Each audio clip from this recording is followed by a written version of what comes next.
Hello, and welcome to the Nintendo Bros podcast. I'm Pete. And I'm Derek. And thank you for joining us on this special Nintendo Direct chat. Yes.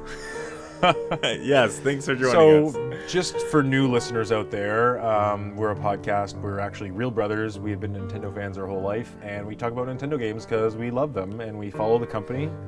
And welcome to our podcast. We try to do it every week, and please leave a comment. Let us know. I mean, if you leave us a comment, we'll be talking about it in our next podcast. So we really want to talk with our audience. Maybe in the future, invite you on to talk too. So please engage. Yes.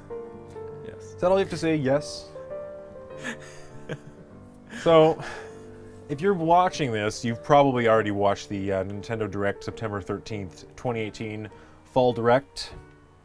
Before we get started, Derek, this was delayed a week. Yes, by the earthquake in Japan. Yep. Now, what do you think about that? I think it was the right decision. For our listeners who don't actually know do you want to just tell them what it is? Tell them what? So basically, So basically, there was a Nintendo Direct planned for September 6th, and on the day of the morning, Nintendo announced that they're going to delay it due to the earthquake. And what happened was a week later, they released the Direct, but a lot of the announcements had already had social media and marketing plans ready. So a lot of the announcements we kind of found out about it through the week. Yeah. So there is an element of some of the videos in this Direct would have been surprises where they're not now. So I think that probably dampened expectations. But what do you think? Tell me about do you agree with the decision? I think it was like the respectful and right thing to do. But I think as far as like hype or how well the Nintendo Direct was received, I think it definitely dampened it a bit because there were some big games that were announced before the Direct that I think would have made the Direct even bigger. So now, I think it was okay. It had to be done, and I think it was respectful, but I think from a very strictly video game Direct point of view, it made it worse. Okay, I mean, I think there's almost a differing thought of opinion there, where the delay actually helped it because it brought hype and more anticipation. Like people basically had more time to look forward to a Direct and to make multiple prediction videos. Game Explained did 2 prediction videos. Oh, I see. I'm the opposite. Okay. Well, I think on one hand it would have had more impact a week ago. I think that the lead up and the week I think probably ended up having more people watching it. Yeah, I think more people watched it, but I just think some of the games that were announced the week prior would have been big games to announce in the Direct. I agree. Like Civilization 6. Yeah, that's the exact Final Fantasy Crystal Chronicles. I agree, and you know what? I think here's the thing too. The earthquake, it cut out power for I think a couple 100,000 people. I believe it killed about a little under 10 people and injured about 150 plus is the last statistics I read. It's all kind of better now, but is that real for a company that's? I'm going to take the devil's advocate side here and just say, for a company that's a giant worldwide corporation. Is that really, just because it's in the homeland, is that big enough to delay this? I mean, would Microsoft have delayed an announcement if there was a school shooting in the U.S.? Probably not. Would Apple? Would Microsoft? Honestly, probably. But there's been precedent. Like, has that kind of thing? If there was a really big school shooting, I don't think Apple would have their conference that same day. Okay, fair enough. That's my opinion, and I think what, as big as Nintendo is, they're known to be very respectful to their employees, and to their culture. So yeah, and another thing to play devil's advocate is, do you cancel your Direct if there's like a mudslide in Indonesia that kills 5,000 people? And leaves hundreds of thousands of homeless? Do you cancel your Direct then? I'm going to say no. So is it mostly a motherland thing? Like, I think it's not even a motherland. I think it's a large Nintendo market, and for them to be in distress, I don't think Nintendo wanted, because Nintendo is known, it's like a Japanese thing, so I don't think it's and they have so many Japanese fans, for them to be going through an earthquake and all those people in Japan worrying about their family and whatnot, and then Nintendo putting out this direct, I think would be in bad taste. So I think maybe if Indonesia, no. Oh, But what about now? What about California? Let's say California, there's an earthquake just as bad as the well, one. why don't we talk about Hurricane Florence that actually happened on the day of the direct? Yeah, but that killed? Has there been deaths involved in that yet? I don't know. Okay. I don't consider a hurricane the same as an unknown out of nowhere earthquake. Like an out of nowhere earthquake, like people get crushed in their homes. Hurricane's like, oh, a hurricane's coming. If you're too stupid to evacuate, I don't know. In Puerto Rico, 3,000 people died. You got to think about. 3,000 people died. Have you not been following the news with Trump and how he denied? I know about that, but I didn't know it was that high of a number. But anyways, we're getting way off topic. I agree. The delay was the right thing. The only reason I was playing the devil's advocate role was to suggest maybe there was someone directly involved in the development of one of these games who was directly affected, or someone at Nintendo who was directly affected. I'm sure there was. Yeah, exactly. I mean, or they had a game or a trailer of sorts or a character reveal from Smash Bros that had earthquake, city destruction. You know what? That's still possible, but I again think about all the Japanese game developers that were in the direct. Like we got Square Enix, which is huge, and we have Nintendo, which is huge. I'm sure somebody was affected by this earthquake. No, but there are possible hypotheses though that maybe there's going to open. The trailer was going to open with a new Smash reveal for Isaac. Let's say doing a earthquake final Smash in the CG, like right off the top. You know, clearly would have been insensitive, and it was removed. And then they said, okay, let's just like ask to get an early trailer for Luigi's Mansion 3 to put it instead. You know, like I don't know. I mean, I guess I'm kind of just diving into different rabbit holes here, but I just think I guess my question is, do you think the direct was even changed from the original that was supposed to air on the 6th to the 13th? I think the only changes they made were, well, you know what? I kind of, now that you said the Luigi Mansion thing at the beginning, I'm considering it more likely, just because I didn't think the Luigi's Mansion 3 video was well put together. It seemed like it was kind of thrown together at the end. Yeah. And same with the Animal Crossing reveal, in my opinion. yeah, but that's the kind of Animal Crossing style. And also, now that I think about it, like even the Smash Bros website with all those post numbers being kind of off, and we still don't know how Animal Crossing will fill those out. But yeah, so I mean, it's possible, but I actually think that the podcast was identical to what it was going to be, except the podcast. You mean the direct? Sorry, yeah, the direct was going to be identical, except that they changed the words, saying it's already out as opposed to it comes out tonight. Okay. Now, I don't know. I'm kind of of differing opinions. On one hand, I feel like maybe it was exactly the same, and they just changed, saying what was out today and what days things were out, and like the voices, you know, the narration. Mm-hmm. That must have changed because they clearly aren't going to say the Mega Man demo out today. Like they would have changed the language. But yeah, I don't know. Something does feel a little bit early about some of these trailers, and maybe it could have been the case of them saying, "Hey, you have a trailer, let's put it in. Why not? Let's give our fans that." You know, because they could have easily held off on the Luigi's Mansion 3 revealing. Yeah. I don't know. Whatever. Anyways, so overall, we talked about it a little bit. You are disappointed with the direct. I mean, yeah. Talk about it. I overall rated it like a 6 or a 7. I mean, like you said when we talked about it after the direct, I agree. It appeals to a large audience, and I think for the most part, everyone thought it is quite good. But I think as far as me personally, or a lot of people, I would even say, no one found it, or not no one, but amazing is the word. Right? It was good. It had a wide appeal, but it didn't really cater to me, and it certainly didn't. I didn't think it was amazing in any regard. That's how I feel. Okay, and I mean, I'm on the opposite end, and to be honest, the more I've sat on it, I think I told you the other day I would have given it like an 8 out of 10, but to be honest, I think I'd give it a 9 at this point. I thought it was you're just big on Nintendo hype. Well, no, I just thought it was a really good direct, and more importantly than the individual announcements, because granted, I'm not a huge Animal Crossing or Luigi's Mansion fan. It's not like I'm just salivating for those games. I understand that they're big. And if I'm looking from a objective perspective, from like a sales and from other fans and they're reaching such a wide audience. But not only that, but it did feel like just the pacing of it and some of the announcements they made is that I really feel like they're listening to fans. And like things like the 3DS, like none of the games they announced for 3DS made me feel like, oh, why are you doing that? Oh, why isn't this on Switch? And nothing as bad as Samus Returns. Like I'm okay with what they're doing with 3DS. They did it quickly, got out of the way.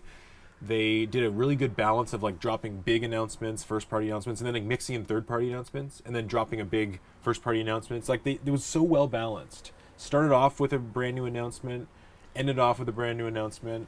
For how little Smash Bros is in it, they did a great job. They talked about peripherals, and even though the online stuff was terrible, like the presentation of it was good. Like they had these cool, quickly told CG cutscenes of what you're getting, very well laid out. It was just so clean and well paced. I think it was, that's what I mean. It was well paced and it had a lot of games that appealed to everyone, but nothing was mind blowing. And I gotta also say that, 3DS, like I agree with you. It has the games that I would expect it to be on it that don't upset me. But at the end of the day, I don't play my 3DS anymore, and a lot of those games that are coming out to the 3DS, I would buy if they were on the Switch, but they're not. So to me, 3DS is a dead system. Again, it's my eyes only. I know it has huge sales, but I just think that the fact that they're showing 3DS games that, in my opinion, a lot of Switch owners would like, I think is just the wrong way to go about doing it. I agree, but at the same time, if you look at the lineup for 3DS, I mean, Luigi's Mansion, the original. Do you really want that on Switch now that we have Luigi's Mansion 3? Yeah, I do, to be totally honest. Okay, and fair enough. And my feeling is that all of these games that are on 3DS, everything from Samus Returns to the new Mario and Luigi games, the RPGs, they will all eventually be ported in up-resed in the future. Like it's gonna happen. Like it might be a year, 2 years, 3 years down the road that they'll say, "Oh yeah, Kirby Epic Yarn and these Kirbys are coming to Switch just on the eShop. Here they are." I don't think so. You think they're just forever stuck on the 3DS? Well, yeah, companies move on with their games, right? They don't put the same game over and over and over again. Yeah, true.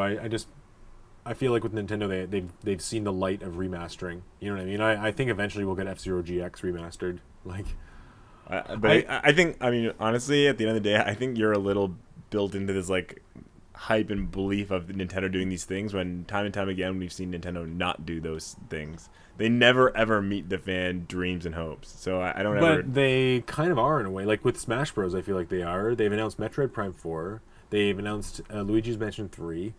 They've, we've got a new Mega Man. We've got the whole Final Fantasies, like a ton of Final Fantasy games now are coming to Switch. Like, things are happening that are kind of crazy. Like, that are. I'm okay with some of those games, but Bayonetta 3, like Bayonetta 3. No one would have ever asked Bayonetta for 3. that. I would have believed. The one that lends credence to what you're saying, I would say, is Final Fantasy Crystal Chronicles, because that game just makes no sense to port through so many generations, but they are. So, yeah. But I just mean it's like you can't be like, oh, they'll port F-Zero GX. Like we haven't seen an F-Zero GX game since. Okay, that was a bad example. I guess I just mean. I even think like games like let's say Woolly World and Kirby Epic Yarn, I think will hit the Switch. I think Woolly World could. I don't think Epic Yarn will. I don't see. I wouldn't be surprised if they release Epic Yarn, Rainbow Curse, like a whole bunch of stuff. Like why not? I disagree. I just don't. Okay, fair enough. So yeah, I guess I'm not as disappointed because truthfully, I wouldn't be repurchasing Luigi's Mansion. I wouldn't be repurchasing Epic Yarn. I've played these games and. I'm totally okay with them keeping the 3DS alive for young audiences. Like it's true. Like if they run into this scenario where they literally stop making games for it, then the system kind of dies, right? Like it headlines, no more released games. The 3DS is dead. But like they're keeping it alive, like however dead it may be dying slowly. Mm-hmm. But it's very smart because if you have a 5-year-old kid and that you want them to take a game system to school with them, like a Switch is not really appropriate, I don't think. Yeah. Where a cell phone may not be appropriate either, but you can get your kid in kindergarten a 2DS. Like, yeah, get them one and get yourself one and play games with them, and don't even 2 weeks later forget about it because they're so cheap. They're like $80. So it's like there is such a market for that. You know what I mean? Yeah, I'm I not think saying those games aren't good on the 3DS. I'm just saying you want them. You want every game to be multi-platform. my 3DSs, I have multiple 3DSs, and they're all boxed away. I don't want to have two handhelds that I'm on the go with just because I have one game with this one and one game with the other. I think it's ridiculous, right? If I'm traveling, I'm not going to bring two portable gaming devices. I agree. So, but any game that comes out for the 3DS and not the Switch, I think, to me, especially one that I want, I'm just passing on. So. well, let me put it this way: I'm more than okay with what they're releasing on 3DS because it's all ports. Like I'd be if they said, "Hey, we're gonna," like there was a rumor about a remake of A Link to the Past in the Link Between Worlds engine.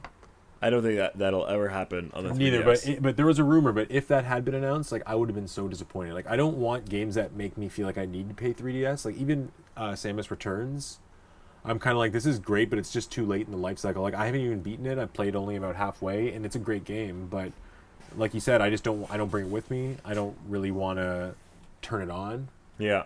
I've just got other games to play, even though that game's fantastic. So no other game has made me have that same feeling.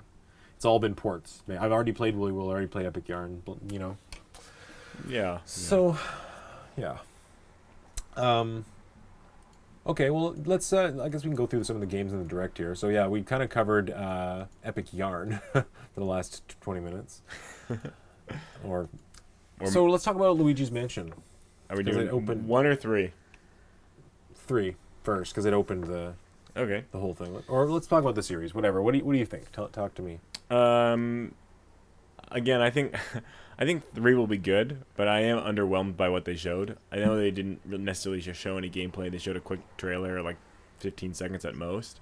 But again, it just didn't really excite me. I was hoping for, if they're going to show something different about it. Show me something to get me excited about it. So right now I'm iffy about it. And the 3DS one looks cool for those that want to get it on the 3DS. I like that co-op idea. I think that's kind of a cool addition to the game. It's weird. It's like the green blob Luigi. Yeah, it does look weird. But I think it's a cool addition to the game. So you know what I was thinking is that instead of putting the green, like I guess they couldn't have put Mario because you're looking for Mario. Yeah, and it doesn't really make sense. But they could have put Waluigi. Yeah, someone also said that the new one might put Luigi and Daisy. That's a great idea. And I mean, looking at some of the footage right now, it's yeah, some people were complaining about the atmosphere looking too close to the 3DS ones and not as much the original. Mm-hmm. And I saw on the trailer for the first Luigi's Mansion, the remake on 3DS, someone said thought it looked better than Luigi's Mansion 3. Which is kind of funny, but I think Luigi's Mansion 3 just didn't if they're gonna show a trailer, that's why I kind of actually agree with you. It's a bad trailer. Like that's why I kind of agree with you. Maybe they did throw that in last minute. Like maybe they just took like their quick edits that they'd been making of a CG trailer for maybe let's say the Nintendo Direct in January, and they just threw it in this one to cover up. Yeah, I mean, but at the very least, it looks pretty far along and it looks pretty crisp, and it kind of looks like it has a hotel theme, which to me is pretty exciting. It kind of shows that it might be not mission based. It'll be just one giant hotel. Yeah. Which I think would be really cool. Like you go up to a floor and that whole floor is kind of like feels like a mission, and they can kind of like seclude the game that way, so it's not like one giant mansion. It's kind of. Oh, I don't want missions at all. I think the 3DS missions made the 3DS game inferior in every way. I agree, but I just mean the way a hotel can be segmented. It's a little probably less confusing to navigate a giant hotel than a giant mansion. In my opinion, because at least a hotel you can have like the laundry area, or like you can have the reception, or those types of areas, and then you have like floor 1, 2, 3, 4, 5, or however you do it, the penthouse, however you want to kind of segment that. Where a giant mansion, you're kind of like, oh yeah, go back to that room. You're like, where the hell is that room again? And it, I guess I'm kind of babbling on here, but Luigi's Mansion 1, like how big could they have made that mansion before it just became tedious to go through? So I think they could have made it way bigger. Really? I don't know. I mean, think about how big an open world game is. They know how to get around traveling in a game. So I think. But an open world game is like open. Do you know what I mean? It's like an open ocean with little spots. Like that's that's the design of it. But Luigi's Mansion is like room for room. And even in the original Resident Evil games, like they're not that big of layouts. Like the map design of these mansions and these police stations, like they're not giant layouts. And even something like Resident Evil 4, when it got, let's say, bigger with more environments, it had to move to a more linear structure. So there's very few games that are, let's say, open like that, but are not open world. I You know don't. what I mean? But Where I don't need Luigi's Mansion to be open world. I just don't want it to be mission based. I agree, and I don't think it will be mission based. I'm just saying the design of a hotel can be more segmented, where it's like, oh, the first floor, there's been a science explosion on the fifth room, and this whole area has like a sciencey thing. You know, that theme. I Then you don't. go I to don't like that. another floor. Really? I feel like the I like the idea more of like you're kind of exploring the house of what doors are unlocked and you kind of find new paths. Where that just seems like, oh, here's level 1, figure out level 1. Here's no, level but 2. you would go to the first floor, go to a couple rooms, get a key that you have to go to the basement that lets you go to the fifth floor. Like, it Oh wouldn't yeah, be of in course. Then that's exactly what the That's mansion, what I mean. That's what the mansion is, anyways. Exactly, that's what I'm saying. But it'll be nice to navigate with the structure of a hotel versus like a sprawled out mansion that like How is ultimately that doesn't different? even. How are they different in Can I tell you structure? what? Because the mansion and even Luigi's Mansion 1 barely feels like a real house. It just feels like hallways and rooms at a certain point. It barely feels. I can't. The geography of it. I don't know. Maybe I'm just going on a tangent here, but I just like the hotel. I feel like the environment can feel much more real, like not realistic, but feel like a hotel. Where the other games, even Luigi's Mansion 2, the environments felt like, basically puzzle rooms, hallways and doors. You know what I mean? I didn't like Luigi's Mansion 2. You liked it a lot more than I did. I thought it was like a mediocre game. I really enjoyed it, but I think I took it for being a handheld. Like, I treated it that way. Like, I didn't. Yeah. I understood the mission structure, in that sense. Mm-hmm. And sometimes I like games to just be streamlined, so I did like that about it. And in Luigi's Mansion 1, you, at some point, have to go collect booze all over the house again. And, like, I hate that type of thing. And Luigi's Mansion Dark Moon didn't have that. And I also think that the graphics on Dark Moon were just really impressive for a handheld. So it was like, the God of War effect, where just the presentation alone is so intriguing to me. Yeah. The one thing I will say I'm disappointed about the Luigi's Mansion 3 trailer is that they showed the generic ghosts from the Luigi's Mansion 2, where if you remember Luigi's Mansion 1, like every room had their own like individual kind of interesting ghost, like Yeah, the loved muscle it. guy. I love that. And I really hope they bring that back in the hotel rooms, where you get to see like different ghosts of travelers or people staying in the hotel. Yeah. I like that you keep sliding in the hotel thing. Yeah. Well, it is a hotel. You can see it. He's in the reception lobby, and he's in like the honestly, dining area, and then the logo. It shows a giant hotel. Okay, maybe I'll check it out again. But then I bet you the subtitle will be like "Hotel This" or Haunted Hotel or something. Yeah. I wouldn't be surprised if that's literally what it is. Yeah. Haunted Hotel. Yeah, I agree. I think that was one of the reasons I was disappointed with the second game, is that I liked the bosses in Luigi Mansion 1, because it almost felt like you're fighting 30 different bosses and they all have different patterns and strategies. It was cool. Yeah, I agree. That was really cool, and I almost think the hotel theme might lend credence to that too. Because what are you gonna do? Go to a bunch of random rooms and find those random green and blue ghosts again? It's no. I don't know, maybe, but I think. Yeah, I think the reason they did that is because of hardware limitation on the 3DS. So I hope this one. True. I hope this agree. one steps it up. I mean, as far as Nintendo has been doing with the Switch, every single game they put on the Switch that's a part of the franchise has been stepped up from the predecessors. Well, if you really look at it right now, it really does look good. Like the models, animations, frame rate, like it looks like they have a really competent engine. The environments are really well detailed. Mm-hmm. I think it's missing that last layer of. I mean, I also think, like we said, it's a bad trailer. Like they didn't show it in like the highlight moments, and you know what I mean. It kind of showed just like meandering through locations. It wasn't anything too exciting, but I think there's like. It's not a good. We'll talk about this later with Yoshi, but like, it's never good to judge a Nintendo game by its presentation in the early reveals. Yeah, you know what I mean. So I think this game's gonna look a lot better by the time it releases. Probably about a year from now, next Halloween, around then. Yeah, I would say next Halloween. I mean, I don't think it's a big budget game. I don't think Luigi's Mansion gets big budgets. So. Oh, I think it is. I mean, it's by the team in Vancouver, Next Level Games. Yeah. They also make Mario Strikers. They also made Metroid Prime Federation Force, so they're very close to Nintendo. Okay. But I think this game does. I mean, clearly it doesn't have the same budget as Anthem or Call of Duty. No, but it has. I think it has the budget of an upper tier Nintendo game. Like I think it'd be higher than, let's say, Mario Tennis. Okay.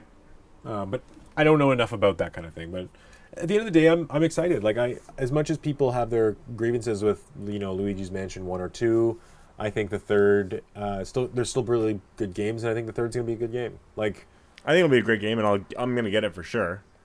yeah, But I'm not gonna get all fussed out about the way this teaser trailer looks and not be excited for it because I'm gonna buy it no matter what. And it's probably gonna be great no matter what, given the status quo. I 100% agree. I just mean as Yeah. far as what was shown in the direct, it didn't excite me, but No. I am excited for the game itself.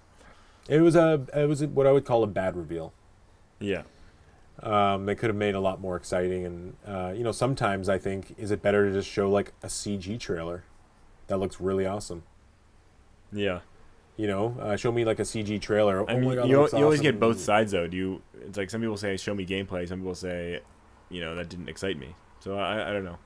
Well, even nowadays, like Ubisoft and other companies will say, "Hey, we're releasing," or the Spider-Man, they'd be like, "Hey, gameplay trailer," and then like the whole thing is cutscenes until like one little snippet of like gameplay with no HUD, nothing. With like a really dynamic camera, like that wouldn't even be good for gameplay, and you're kind of like, this is not a gameplay trailer. Honestly, Spider-Man's pretty sweet. I know, it looks good. I just mean, I think there's a lot of that.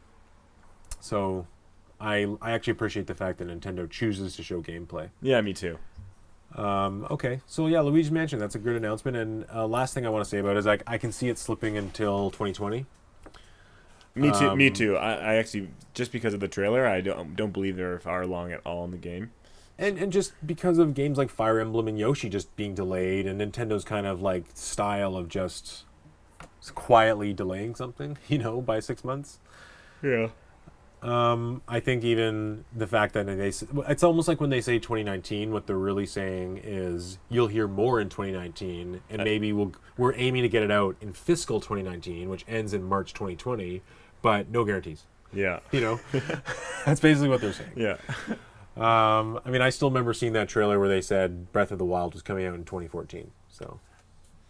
And here we are now. I think it was 2015. Okay, so yeah, Kirby's Epic Extra Yarn.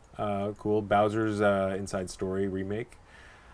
I heard someone say it's kind of sad that Bowser Jr.'s first adventure or playable time will be in a game that no one will play. Yeah. Mario and Luigi, Bowser's Inside Story remake. It looks really good, and I've always wanted to play this, and it's I'm not going to buy it. And you're right. It's almost like my whole point about games should be on the Switch too. But the thing with this one game though that I understand is that it's a game that was made on a dual screen. I know that's the one thing too that I was thinking about. Is like there are reasons why some games wouldn't work on the Switch, but I still it's like. Well, same with WarioWare Gold Edition or whatever, because that game really just remixed the DS versions of WarioWare, right? It had, or some of the Game Boy Advance, but it had like. But to me, that one's okay because if a WarioWare comes out on Switch, which I assume it will still incorporate. It'll be like the same game.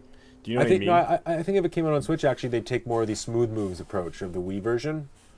Where the handheld one took the handhelds and like made it. The gold version was like a compilation of all the handhelds. If they ever released one on Switch, I feel like they'd try to do use the Joy-Cons and stuff like funny ways. All I'm saying though is if they put a WarioWare, it's not. I wouldn't feel like I'm missing out for getting the Switch one.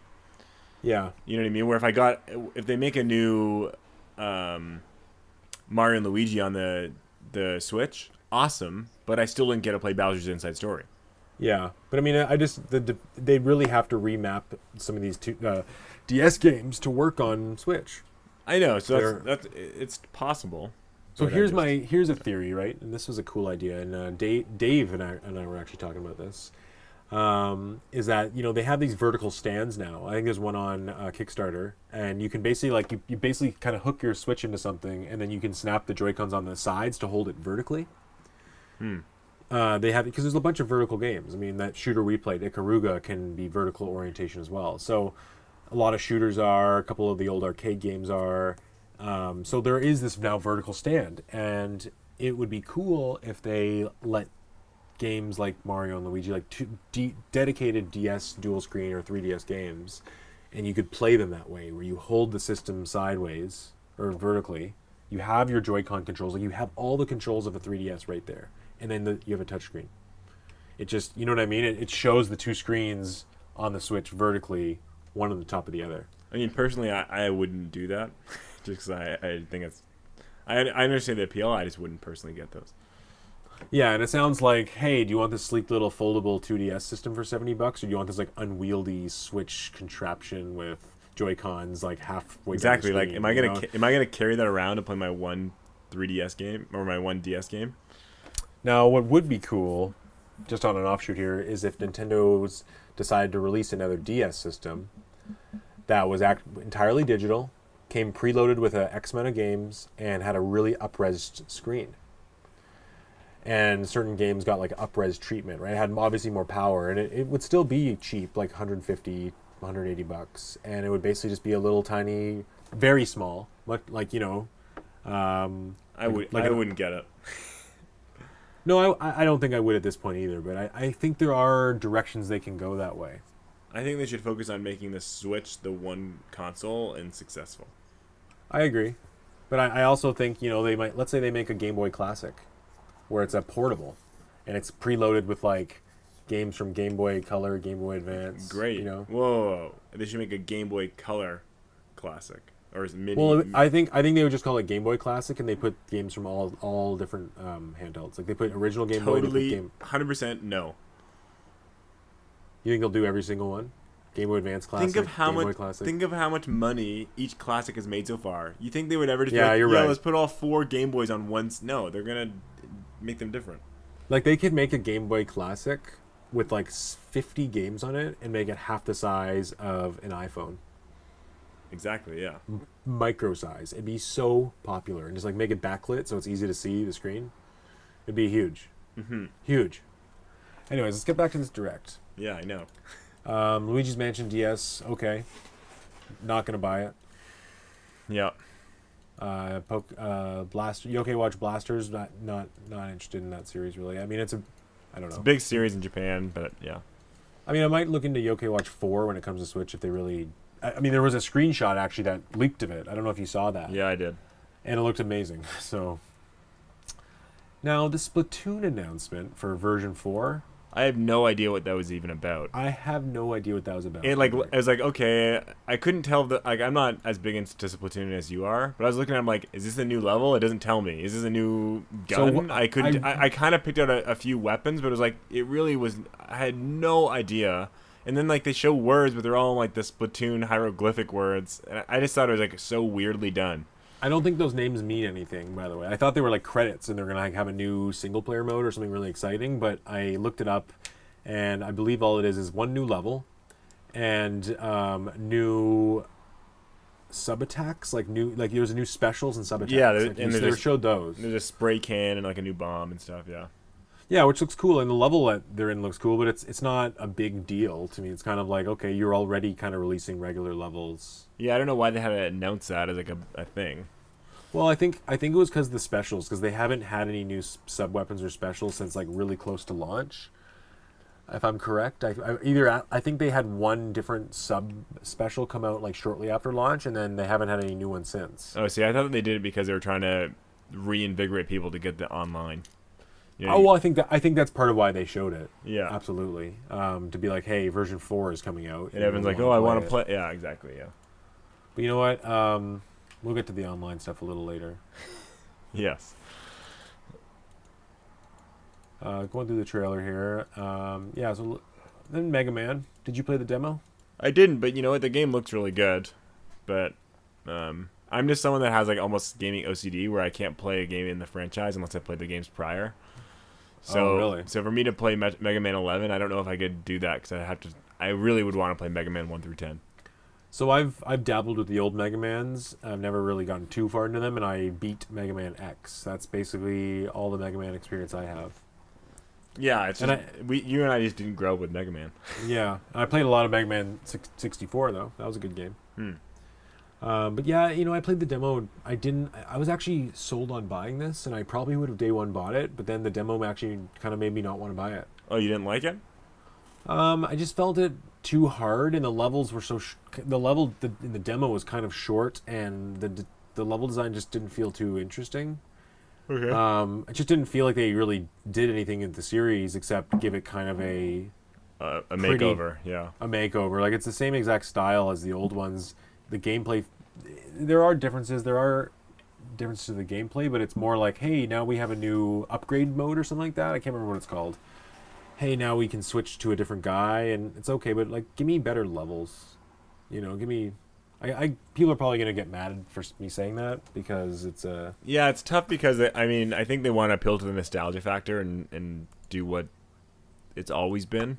Yeah, But I think on the 11th one, you should try to deviate or something. like I'm just kind of I'm wanting them to like give it a Donkey Kong Returns treatment. Like really make it new. Yeah. Give it a budget, right? And it's too bad because it is the kind of thing where if you did give it that big budget, like let's say Retro Studio, I always had a dream of Retro Studios after Tropical Freeze making a Mega Man game with like 2.5D graphics, like really taking like explosions and excitement, like taking that classic game. They're so good at taking classic gameplay and like reformatting it for a modern age. So I had a dream of them doing it. And a game like that would sell really well, I think, especially on Switch. Yeah, I agree. I think Mega Man, this is like a $25 game. I think they just don't put the effort in. Yeah. But whatever. It'll probably sell 1 million copies on Switch alone. I agree. Mega Man, yeah, for sure. Next was a good announcement for me because it was Mario Tennis new update. Oh, the version 2. Again, I didn't care about that at all. I did because not only did they show new characters, which is always cool. Like this game's loaded with characters. Birdo's finally back, and what they think is, I think it's Birdo's first time in HD, which is interesting. You can play as PD Piranha, and he doesn't have a racket. He just flaps his leaf hands, which is cool. But the thing to me that was cool was the co-op challenges, and they're bringing back like challenge mode. Like they showed ring mode. They showed that you can unlock not weapons, wardrobe, like different color wardrobe and hats. And like, I'm just glad they're kind of giving me reason to play it now, Yeah. They have co-op challenges that only last for a week. And like, I kind of like they are working on it. I hope that in this update, they'll sneakily also bring a court selection screen. I don't think they would have said, it's almost embarrassing for them to say in a trailer, and now you have a court selection screen, because before you had to go into a sub-menu, select all the levels that you don't want, leave the one that you do want on, and then select custom level. You know what I mean? It's so stupid. Yeah. So I think that's the biggest thing for me that I want. I just, that quality of life problem to me bothers me so much that I don't want to play the game. Well, I did play it. Yeah, let's hope they fix it. I did play it to unlock Diddy Kong, though, and he's awesome because he has the ball on his tail when he's holding it. Oh, that's cool. So, yeah, and I'm glad they are updating it. Like, it's something, I'm glad they didn't just leave it. Do you know what I mean? It sold 1.5 million copies, but they're not leaving it to die, and I think it bodes well. Surprising for Camelot. I feel like Camelot's gotten lazier and lazier. Yes, true, but they also did Mario Golf on 3DS is an amazing game with tons of DLC, tons of content. See, that's a game I would like them to port. I believe me, Mario Golf on Switch is 100% happening. 100%. Awesome. I'm excited. And they will have Joy-Con swinging and stuff. It'll be good. I'm looking forward to that one a lot. Next, they showed the Capcom Battle Beat 'em Up, I think it's called. See, this is one of the things where when I was watching the direct, I almost like brain dead was watching this part because I didn't really care. But after looking at it more, this is something that looks cool to me. It's like 6 or 7 of the like really great beat 'em ups, and apparently 2 have never been on a console before. Yeah. It just looks. It's kind of like one of those games that's like $20. It's fun. Pick it with a friend. Pick it with 3 friends, 4 friends, whatever, and it looks really fun. Yeah, so when I first saw this, I was kind of like, oh, great, you're releasing all these other classics on the eShop, like individually. And I was kind of like, there's a ton of these already, like Neo Geo style classics. And I'm like, I don't really want to buy this. I don't care. They're all going to be like $10 each. And then at the end, it's like, no, they're all in one package together. And I was kind of like, that's when my eyes shut open. I was like, whoa. Some of those looked cool. And then it's like releases in, 2 days? Yeah, I think it's next week, yeah. And it's only like $20. Yeah, I know. It's a great price. And some of those games have never been played before on console. And it has online play. Yeah, that's awesome. So, and I believe does it have 4-player? 4-player local, yeah. Oh, this is an Insta-buy. I'm buying this 100% now. I'm going to buy it as soon as we're done this podcast. I'm going to... Actually, no. I'm gonna wait for reviews.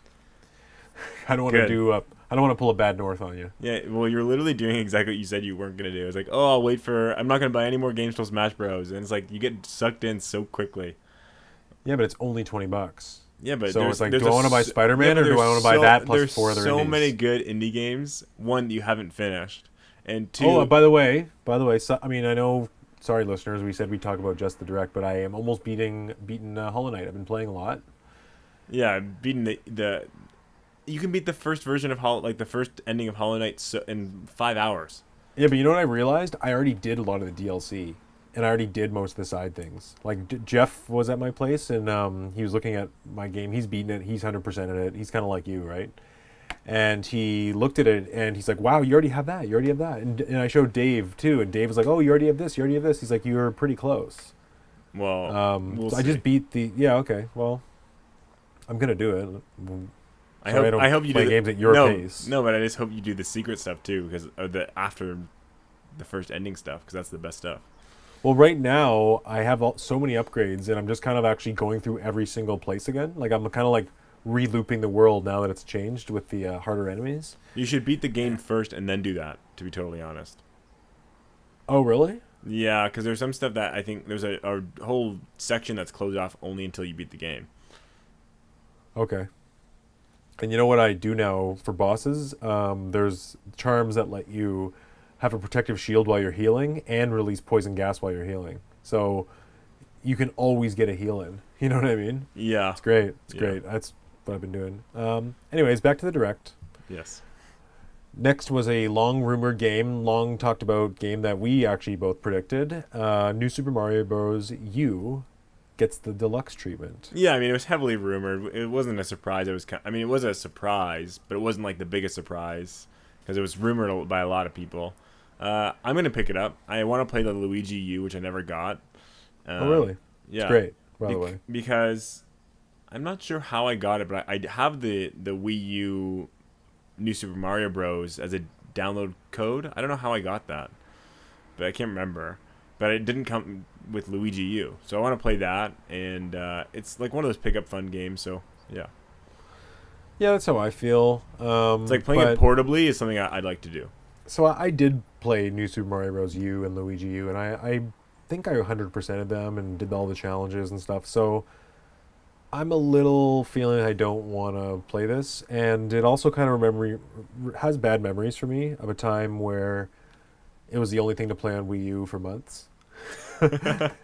And watching there be lack of announcements and games get canceled and delayed, and like it was a bad time. And you're like, okay, well, I guess I'll just play this New Super Mario Bros. Game. Mm-hmm.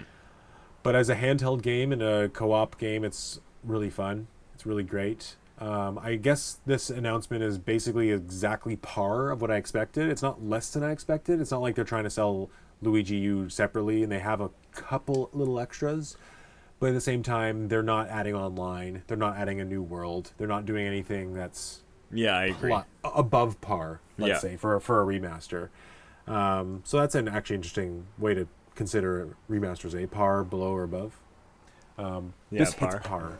Yeah. This hits par for me. Yeah, and I definitely recommend buying it, but I'm definitely price sensitive to this one. Like, I'm not paying $60 when it comes out. Yeah, me neither. I might even wait like years down the road. I mean, just the other thing too is when when Mario Maker inevitably comes out for Switch, this game is basically completely useless to me. Mm-hmm. Totally. So I don't know. It is what it is. I think the Peach thing is very weird. Oh, the Toadette thing? Toadette turns to Peach. I don't understand why they did that. Someone It's just said weird. because they wanted to include Toad in the game, but Toad in the story is captured, so you can't. It's like, I mean, Peach in the story is captured. sorry, yes, Peach, yes, Yeah, I guess you're right. They could have made it Daisy. yeah, Whatever. yeah. I like the whatever. logo design and you know what? the logo design. The deluxe looks really cool. Yeah, I think it's a big name. It feels like one of those long Japanese games now. It's like New Super Mario Bros. U Deluxe. Like that's a huge name if you Yeah. think about it. And I was thinking about like why didn't they just call it New Super Mario Bros. Deluxe? because there is a new Super Mario Bros, so it would be confusing. yeah, it's interesting because it's like it's got the U in it that kind of like harkens back to a forgotten period of time. Not stripping it of every feature the U had, from Miiverse to the touchscreen elements to 5 player, like it's just kind of funny. You know what I mean? I didn't Yeah, think but that I you mean, would live on. I just mean if they're making deluxe games, you can't title it a different game. Yeah, it's just funny. It's one day in the deep future when people are studying these games, they're gonna say, "Well, that U like what's that for?" And like I think the U in this series will remind. People of the Wii U. Yeah, it's people will be like, "What's that?" Oh, an interesting fact actually. That game, the U, was from the very little known archaic Wii U that was only on the market for 4 years. Like, da, da, da, da, da. Yeah. When in the deep future, 100 years from now, If humans are still alive. these will be aliens having this debate. Yeah. The thing that's most interesting to me is the release date being January 11th. I think it's a great shame that they couldn't get it out in time for Christmas. Like, I just don't understand. Like, You know what? I agree, but at the same time, it's like they're gonna have a strong lineup. They're gonna have a strong Christmas lineup anyways with Pokemon and Smash.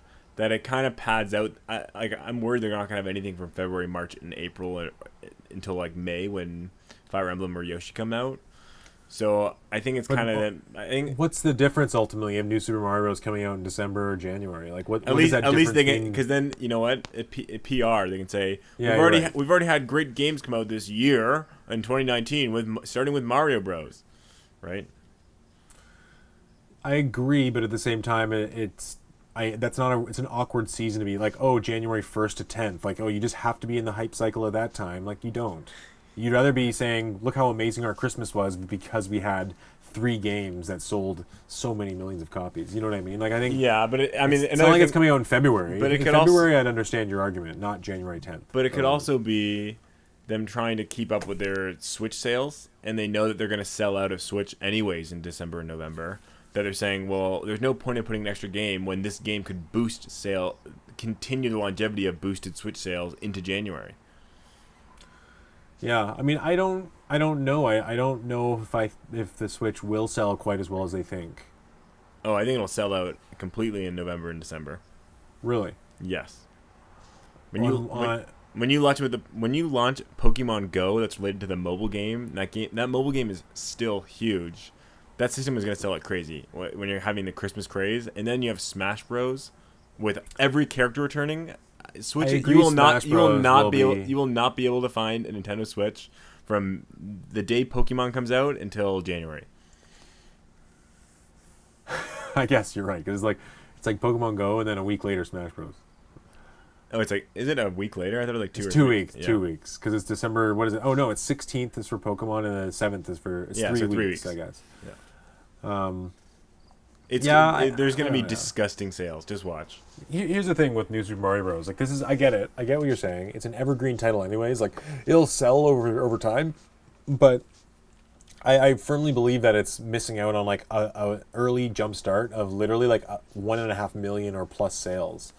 Like if it comes out in November, let's say New Super Mario Bros Deluxe, it will sell 1 million in November and 1 million in December minimum in North America alone. Yeah, but I don't think their goal is just even. I know it sounds weird, but is to sell this game that much. I think it's to continue the Switch sales.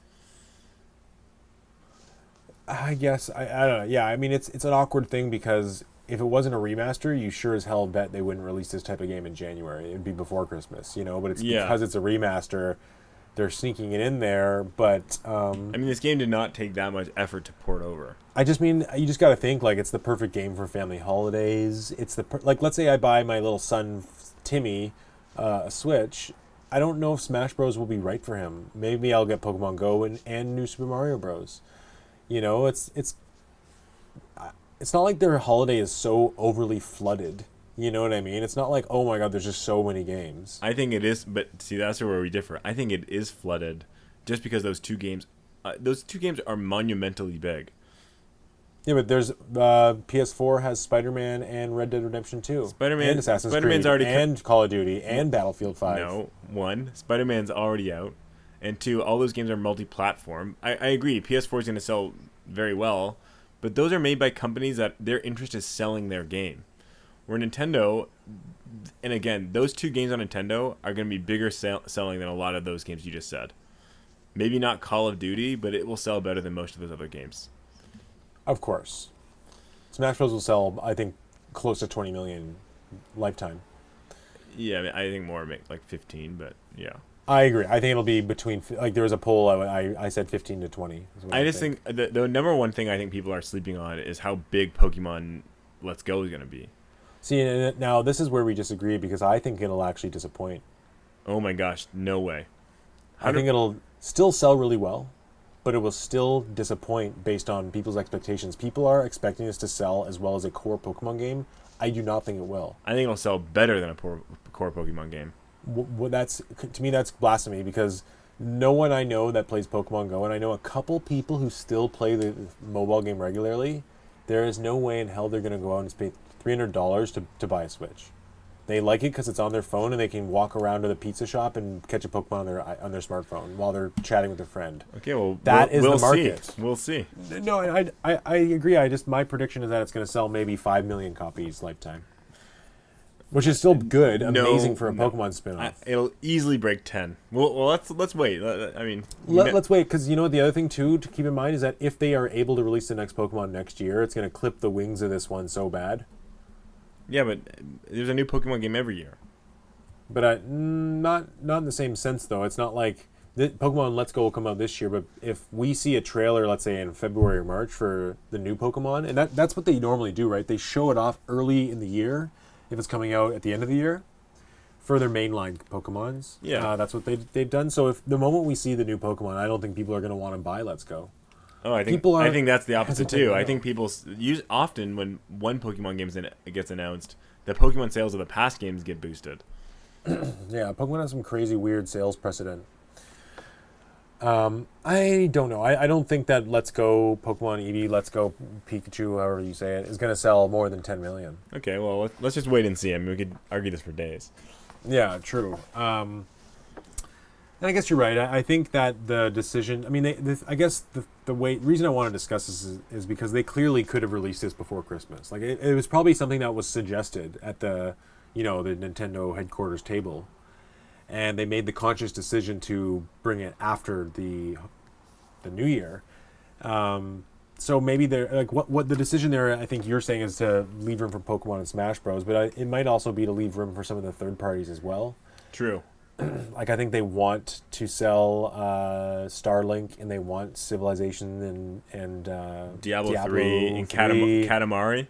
Is that coming out? Okay, that had a vague winter 2018 release. I don't get what that means. That means they haven't pinned down a date, but it's coming out before the 31st of December. Well, like they must know pretty soon. But I guess it's digital only, so it's easy to release those quickly, right? It's digital only? Is it coming physically? I don't think they announced that one way or the other. Well, if it is physical, they'd have to know like pretty damn soon to start printing cartridges and discs. Yeah. Or I guess it's PC and Switch only, right? Right now, I think it's PC and Switch only. Some people were real upset about that. I know. So, anyways, yeah, interesting choice. I was disappointed also by the date in January, because to me, like we talked about in our previous discussion about the Direct, it kind of implies to me that there might not be much coming in February and March. I think there will be nothing for Nintendo. Yeah, like they do have games. Like they have Travis Strikes Again, they have Saints Row 3, they have some indie games, but it's not like for first parties. I think this is pretty well it. You know what? As a gamer of multiple consoles, that's fine. January, February, and March are disgusting for PlayStation. That it's like who cares? Most people that own a Switch own a second system. So yeah, and now I still can see them announcing something like a Metroid Prime trilogy or another Wii U remaster maybe for March. I don't.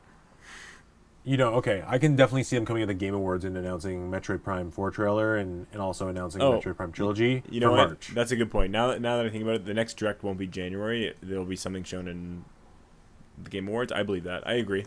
There'll probably be a Smash Direct, yes. But yeah, as far as an overall Direct, I feel like after this one the other day, the September 13th one, they've kind of shown their hand. Like I don't feel like there's much else they would need to show me this year, agreed. except for like dedicated Pokemon and Smash Bros. News. Yeah. And and just so you know, there's definitely another Smash Direct. 100%. 100%. There's I so many agree. things they have to still show in the game. Oh, they're not going to just unveil the spirits thing in a update. Yeah. A website update. No Yeah. way. Plus the character reveals, right? They have only really reveal those through directs these days and E3. Yeah. They used to do it just on the dojo. Remember, like they just I know, say, "Oh, like Sonic one morning, is I know here," one morning you wake up, it's like Falco. It's like, yeah. But I just remember when Sonic was on the website, I was like, "Holy crap! Like you didn't want to reveal this in a trailer or a video? Like this is huge." No, Sonic was revealed in a trailer, I thought. Oh, I thought it was just on the dojo. I think Sonic, maybe I'm going crazy, but I thought Sonic was one of the ones that was revealed in a trailer. You know what? I feel like I'm only about 75% sure it was revealed on the dojo. Okay, I'm like 50-50, so. Because I just remember seeing the first thing I saw was the rendered like Smash Bros. Artwork for it. And it was like details reading about it. Like I don't remember that trailer. Okay. I remember that image though. Okay, so yeah, I don't think there's much coming next year, and that's going to be a pretty weak Q1, Q2. Sorry, January, February, March. Not very strong, but I think that's almost by design because this past year, Nintendo had a pretty weak Q1 as well. But then their Q2 was very strong. Yeah. And there wasn't a lot of competition for the Q2. You know what I mean? Like they had a lot of. It was almost like Q2 was now time for Switch's games, because there really wasn't a lot to compete with them during that season. I mean, I guess God of War came out in April and Detroit came out in May, but there wasn't. But June was like Switch's month. Yeah. It seems like they really want to focus on summer. I know, it seems like they have a lot of summer games. I mean, I think some will be pushed back, but Yeah. I agree. I mean, again, I don't think anything will come out from Mario until either Fire Emblem, if that even is coming out in the summer, or Yoshi. Yoshi, I think. I don't think Fire Emblem will even come out in the summer, No, I'm thinking like August, September, if that. if not March 2020. Yeah. But I mean, Intelligent Systems is pretty efficient. Like I don't see them like delaying it an extra year. You know what I mean? No, but it's pretty not like decent last E3. Oh, I don't think I disagree. I don't think they showed that much last E3, and HD games are big undertakings for. Smaller teams. Yeah, exactly. Yeah. It's like Yeah. it's pretty easy for them to pump out Fire Emblem handheld games because a lot of them use sprites or like it just was easier to do. But now it's like every single model it has to be HD. So I don't know. Yeah, it's true. All right, what's the I don't know. what's the next game? The next thing is Katamari Reroll. I mean, I played the first game for maybe an hour with some friends one time. It's fun. I probably won't get this, but I probably won't get it either. And Katamari Damacy Reroll, it's a remake or remaster of the first one. yeah. But there is the sequel to Katamari Damacy called We Love Katamari, I think it's called. And it's way better.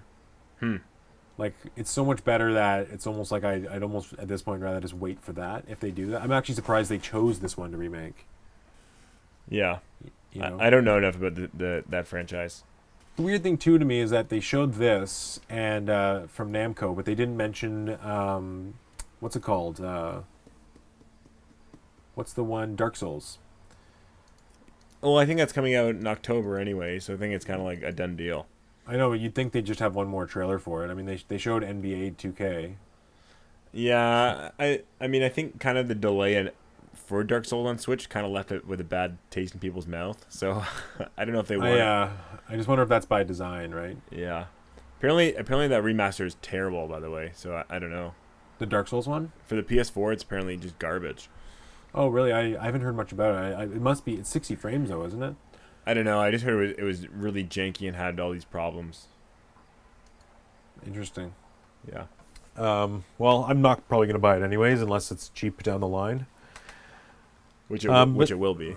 I think that game's going to tank, by the way, just because it's literally coming out, 2 weeks after Mario Party and a few days before Star Fox. And on the same day that the Trilogy Collector's Edition comes out on all the other systems. Yeah, but the Trilogy Collector's Edition doesn't have the remaster for number one, does it? Yes, it does.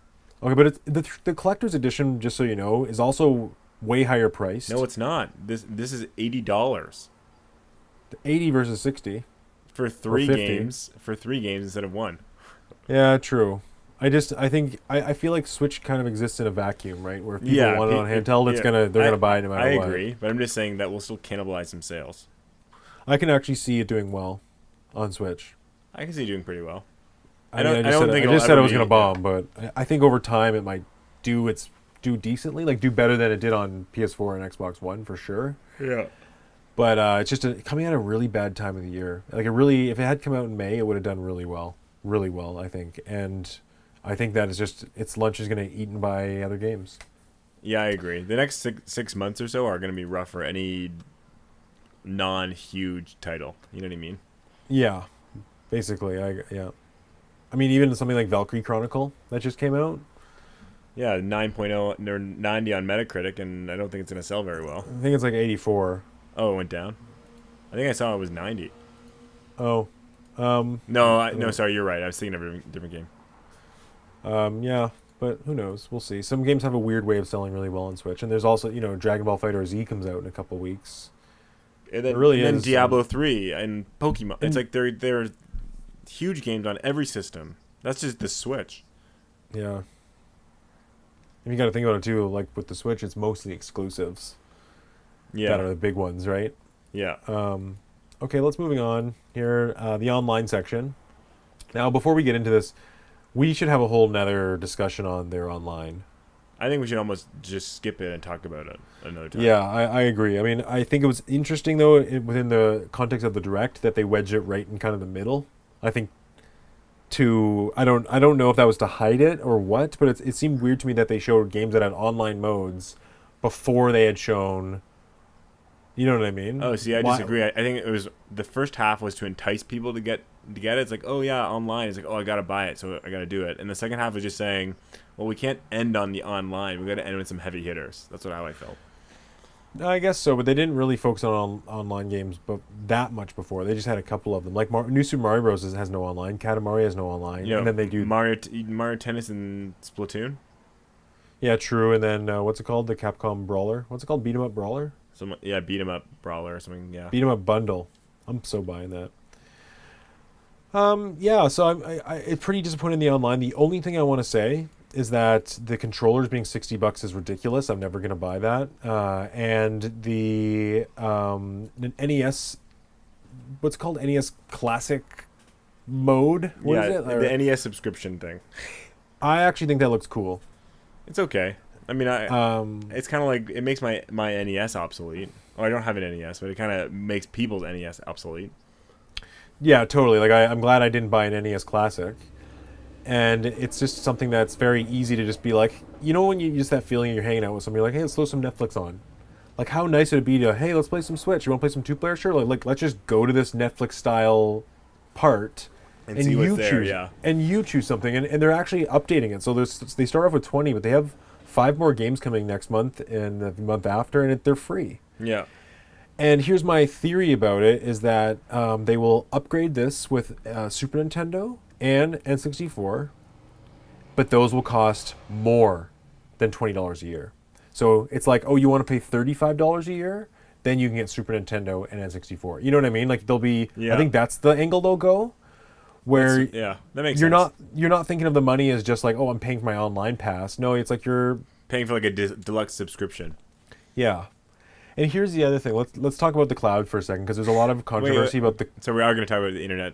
I'm trying to brisk through this. I'm Okay. trying to brisk because there's a lot of hot topics right now about it. It's come out that they've said if you stop paying for your service, like if there's a lapse in your payment, you lose your cloud saves. You lose your cloud saves. Now this seems to be a big deal to people, but here's my thing. Don't the game save on the system data, and the system data saves is backed up to the cloud? So that means that, okay, your system memory is lapsed, but only if your system breaks or you delete everything is that save data going to go away. Do you know what I mean? Like, let's say, so I've been playing, let's say. I understand. I'm not sure how that works. I'm not sure if you can pick one or the other, or if it does both. I'm not really sure how that's going to work. But I understand people's complaint. If you lose all your cloud saves, like what? But let's say Smash Bros, for example, right? Like it's gonna save to my system, right? Then I say, hey, I want to choose this to save on the cloud. So I press save on the cloud. it's still saved on my system hardware. Sure, It's but- just being backed up on the cloud. I think the bigger problem is, like, let's say Mario Odyssey in 3 years from now, a lot of people won't have that save data on their system anymore, and they forget one day of their subscription, they've lost all their Mario Odyssey save. Why would they not have that save data anymore? I'm just saying, some people clean out their, like, after a couple of years, people might be cleaning out their save files. But I mean, okay, but why? Then okay, but then if you delete your save file, then you lose it. Yeah, no, but it's on the cloud, saying, "Oh, I can always just get it back whenever I want to play this game again." True. Right? That's what people do with the PS4 all the time. And you know what? As much as people are hysterical about it, I really do think if, like, let's say you're on an expired credit card for an auto payment, and they will notify you. Like, I don't think it's going to be like, "Whoops, woke up and it's just October 1st, and my credit card expired today, and now I've lost all my save data for the last 5 years." Like, that's Exactly. That's I think that's an extreme scenario. That's I not know, gonna and like happen. I can't imagine it being instant. It's like they can probably give you a week or two at, like, absolute worst, you know. Well, they should give you like 6 months. Yeah, that's what PS4 does. Yeah, and the thing is too, let's say I don't want to get the service after a year. I'm not playing much Switch, whatever. I'm still going to have that memory card that's in my Switch that retains that save data. So unless my Switch then breaks and I buy a new one and say, "Oh crap, the Zelda I lost my Zelda data," at that point it's kind of like, well, you're a little bit foolish. You know what I mean? Yeah, yeah. But anyways, I to skim through this, I thought the layout of the NES online setup looked cool. I like how it's like multiplayer. I think that they did. I honestly don't feel like they needed to make it online. Like, I don't see the point of it. It's kind of cool. Like, you and I will be able to play these games online, but how many great multiplayer games were really on NES, right? Like 3. Like 0. But maybe like Ice Climbers or something. It'd be cool to try. I don't know. It's kind of weird. I mean, if it's stalling them from being released, I say don't do it. But it's weird that something like we can play new Mario Brothers online together, but we're still taking turns. You know, Yeah. it's just weird. But I think it's cool, and I would definitely pay more money for a Super Nintendo or GameCube or N64, Game Boy Advance style. Like, I'd pay good money for that. You know, I pay $10 a month for Netflix. I'd have no problem paying an extra $10, $15 a year for N64 style Netflix. You know? Yeah. Or 1 month. Like, let's say, okay, I just want to pay 1 month for $4.99, and I want to just be able to play any N64 game I want for this month. You know, and I think if they go towards that model, I think that'd be really cool. And they make a lot of money. Yeah, I was always hoping they'd move it towards a more Netflix style model. Like you're just getting all the games you want. I do wonder how that would work with bigger games. I was With gonna, yeah, I was streaming gonna and say, data it gets sizes. complicated. That's exactly what I was about to say. It gets complicated with bigger games because of the streaming. It might not be as smooth. Like, they've tried that with other systems, like PS Now. Yeah, PS Now. Yeah, It's kind of chunky. I've tried it. yeah.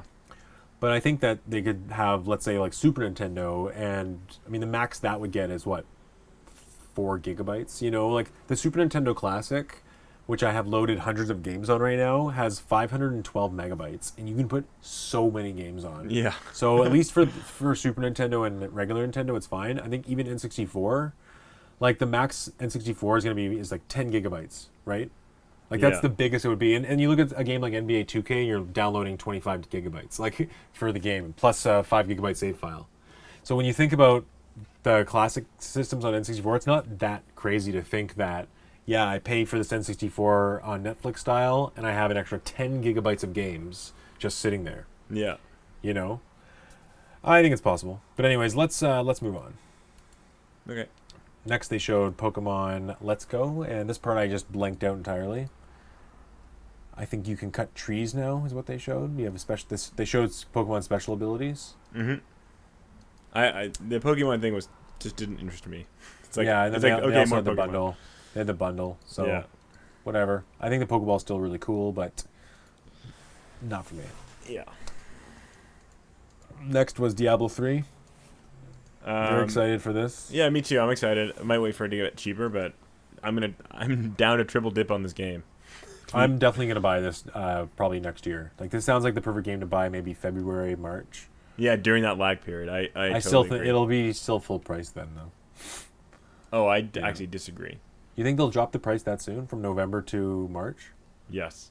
on the eShop. No, I think in physical. Really, I mean, yeah, Kijiji you can always get it cheaper, but I'm betting I can find that game $39.99 come March. it's really hard to tell because on the eShop, even right now, games like Mario and Rabbids and like LA Noire have dropped price so much. Yeah, And it's just kind of like, wow. but like, not just I really, that. But not just that.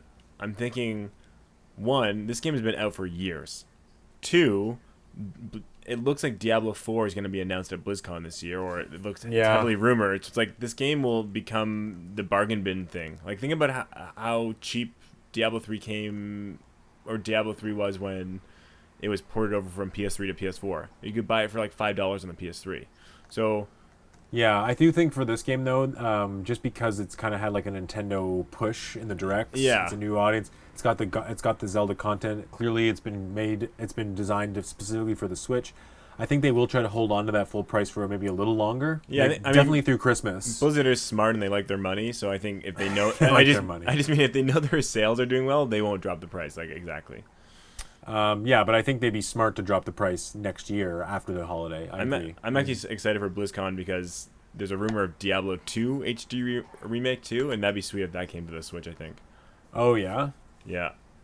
that'd be huge. There's a I think rumor. why There's wouldn't a it? rumor that it's actually Diablo 2 that's going to be announced, and not Diablo 4 And for Switch or for everything? for everything. When's BlizzCon? I think it's November 1st and 2nd. Oh wow, it's too bad that Diablo 3 doesn't come out before that. Yeah. Because it seems like if they announce Diablo 2, I'm going to be like, oh, okay, well, maybe I'll just wait on that. Yeah. Anyways, next after Diablo, which looks great. I think it's going to sell well. I think it's going to be this year's like Skyrim, Yeah.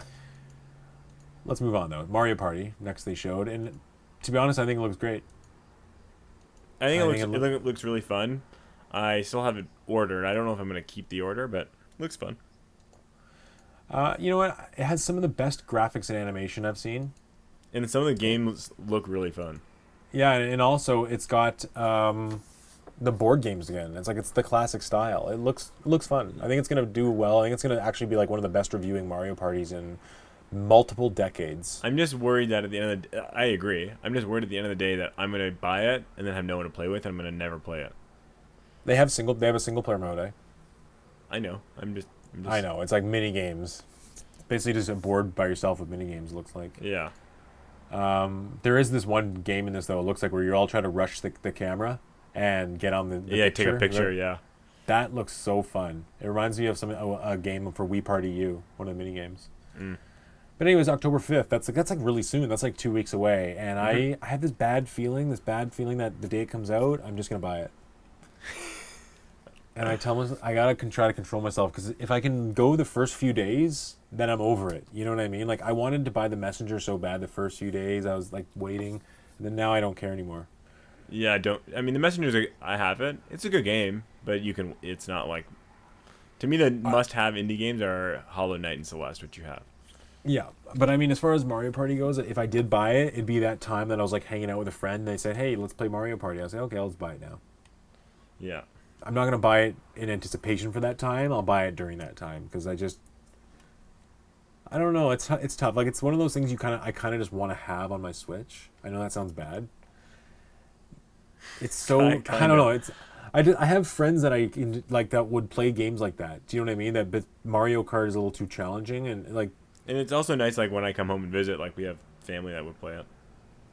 Yeah, like it's always just there. And to me, because especially since they've called it Super Mario Party, like I don't really think they'll release another one for Switch. I think this is it. I think they're gonna move towards a one Mario Party per system model. Totally disagree. 100% disagree. Oh, you think they'll release Super Mario Party 2? Or That's like exactly what they're gonna do. Super Mario Party 2. It's the Super Mario Party franchise. 100%, like totally. Oh, I figured they'd just DLC it. Oh no, they will definitely release a new one. You know, I would have agreed with you in a different age, but now in the HD era, I just don't think that's something that's on Nintendo's plate. I don't think they're going to say, hey, let's make another Mario Party. They'd sooner make a like an Animal Crossing I think party they're going to or a Nintendo Nintendo party. They're going to or something. reuse. That's why it looks so good. Is they're going to reuse these assets, make an annual game, or every 18 months make a game, and release 4 in the lifetime of the Switch. Well, Mario Party's almost always come out in holidays, so it's never a 18-month turnaround. It's always a Sorry, a fall I just holiday was thing. I just like making a number. I just mean it's not. It's like it might not be annual, but it will be frequent. I think there will be more than one for sure. I wouldn't be. There's no way. I'm telling you right now. There's no way we're going to see a Mario Party next year. I agree. That's why I said 1 year might be too short. So every 2 years. Yeah. I can see it, but at the same time, I can not see it. I can see them focusing. When Super Mario Party gets 2 million in sales by Christmas, they'll you know what, and you know what that means they'll do? they'll work on another one. They'll make WarioWare, and they'll make Mario Golf, and they'll keep giving that audience more and more games. And if they want to keep selling Okay. Super Mario Party, Yeah, you're right. They'll add a DLC and they'll drop the price and they'll put it on sale and whatever. Right? That's a valid opinion. These are HD games. There's a lot more to develop these. Yeah, right? but once you already Like, have the assets, especially of these quality, just reuse them. It's not like Mario Party needs to have all this brand new stuff. It's like it's the same exact thing every time. I agree, but I feel like if they were to release another Mario Party, they'd have to have a new hook. Like it couldn't just be different mini games. like another 80 mini games. Yeah, maybe. I just don't see why they wouldn't do that in a DLC style update. What do you think Mario Party 1 and 2 were? Yeah, but that was 25 years ago. Yeah, it wasn't 25 years ago. 20 years ago. No, it was like 15. Mario Party 1 came out in what, 1999? It came out when I was like 8 or 9. 2000? It came out in 2000. I got it on my 17 years ago. I got it on my birthday. It was about 18 years ago. I believe Mario Party 1 was in 2000. Okay, yeah, 8. That's what I said. So, and Mario Party 2, I think, came out. No, Mario Party 2 was in 1999. Yeah, so I was 7. Or I was turning 8. Or I was 7, yeah. So it was 20 years ago that Mario Party 1 came out. Oh my gosh, it's crazy. I know, 1998. So I guess they had one ready for a year later. Oh, 1999 in USA, though. Yeah. Yeah. Came out around your birthday, 1999, Yeah. March. So, I can see it going both ways, but I think we're not living in a time when they can just. I do think they'll get other stuff out. I mean, think about it. They've already done 1-2 Switch. They still have Animal Crossing. They still have Tomodachi Life. They still have WarioWare. There's a lot of other party style games they can jump onto, right? Yeah, and I think Ubisoft has that one that was announced too. The sports one. Yeah. Yeah, pass. Huge pass. That's okay. Moving on. Next one, Game Freak's new game, The Town. What do you think? Yeah. I would like to see more of it. I'm not against it. I don't love Game Freak as a company. I think Pokemon's fun, but I'm. They have my curiosity, but they don't have my interest yet. I see. Okay. I was not that interested in it. I think the art style looks cool. Exactly, yeah. And I think there could be a fun game there, but again, I haven't seen enough. I like the whole idea of like you're in one town and you need to protect that town from like monsters, almost like a tower defense RPG. Mm-hmm. Like a JRPG tower defense. It's kind of a cool idea, and it seems like it might be like a lower price indie game. Like I just don't see this being $79.99 in retail. Like I don't know about you. I think it'll be $79.99. Really, even though it's one town? Yep. Wow. I mean, I really hope not. I mean, I think Game Freak does whatever Game Freak wants. True. If anything though, some of the art design and environments in this look really good, and to me, it makes me really excited for the new Pokemon in 2019 because I think this game is kind of a step between. There's Let's Go. This is the next step, and then Pokemon 2019 will be the next step, and I really hope they go for this 3D world with a moving camera, and I really want Pokemon to go there. That's interesting because I actually disagree. I think the next Pokemon is probably farther along than this town game, and is going to look closer to the Pokemon game, the Let's Go Pokemon. Oh, they've already hinted that the game has really amazing graphics. Oh, the core I'd be pleasantly surprised. I just mean they've kind of done the whole in an interview. I believe he kind of said, "Oh, the next one's going to look really, really good." Kind of like smiled and nodded, like it was one of those. Okay, yeah. So, I really think there's a chance it'll be quite good looking, and I also think there's a good chance that it won't come out in the end of 2019. It'll come out at the end of 2020. Mm. Just because of the ambition they'll put on display, and I really think so. Yeah. Who knows? Who knows? Yeah. Anyways, Town, not interested. Next is Cities Skylines, Nintendo Switch Edition. I mean, This game looked terrible. Like, I mean, the people that love City Skylines and city like sim builders will get this for sure. Like to have that on portable is sweet, but it doesn't interest me. now here's the thing. I gotta say, so I have a little itch for one of these kind of RTS world builders on Switch. I think I'm gonna go with Civ 6.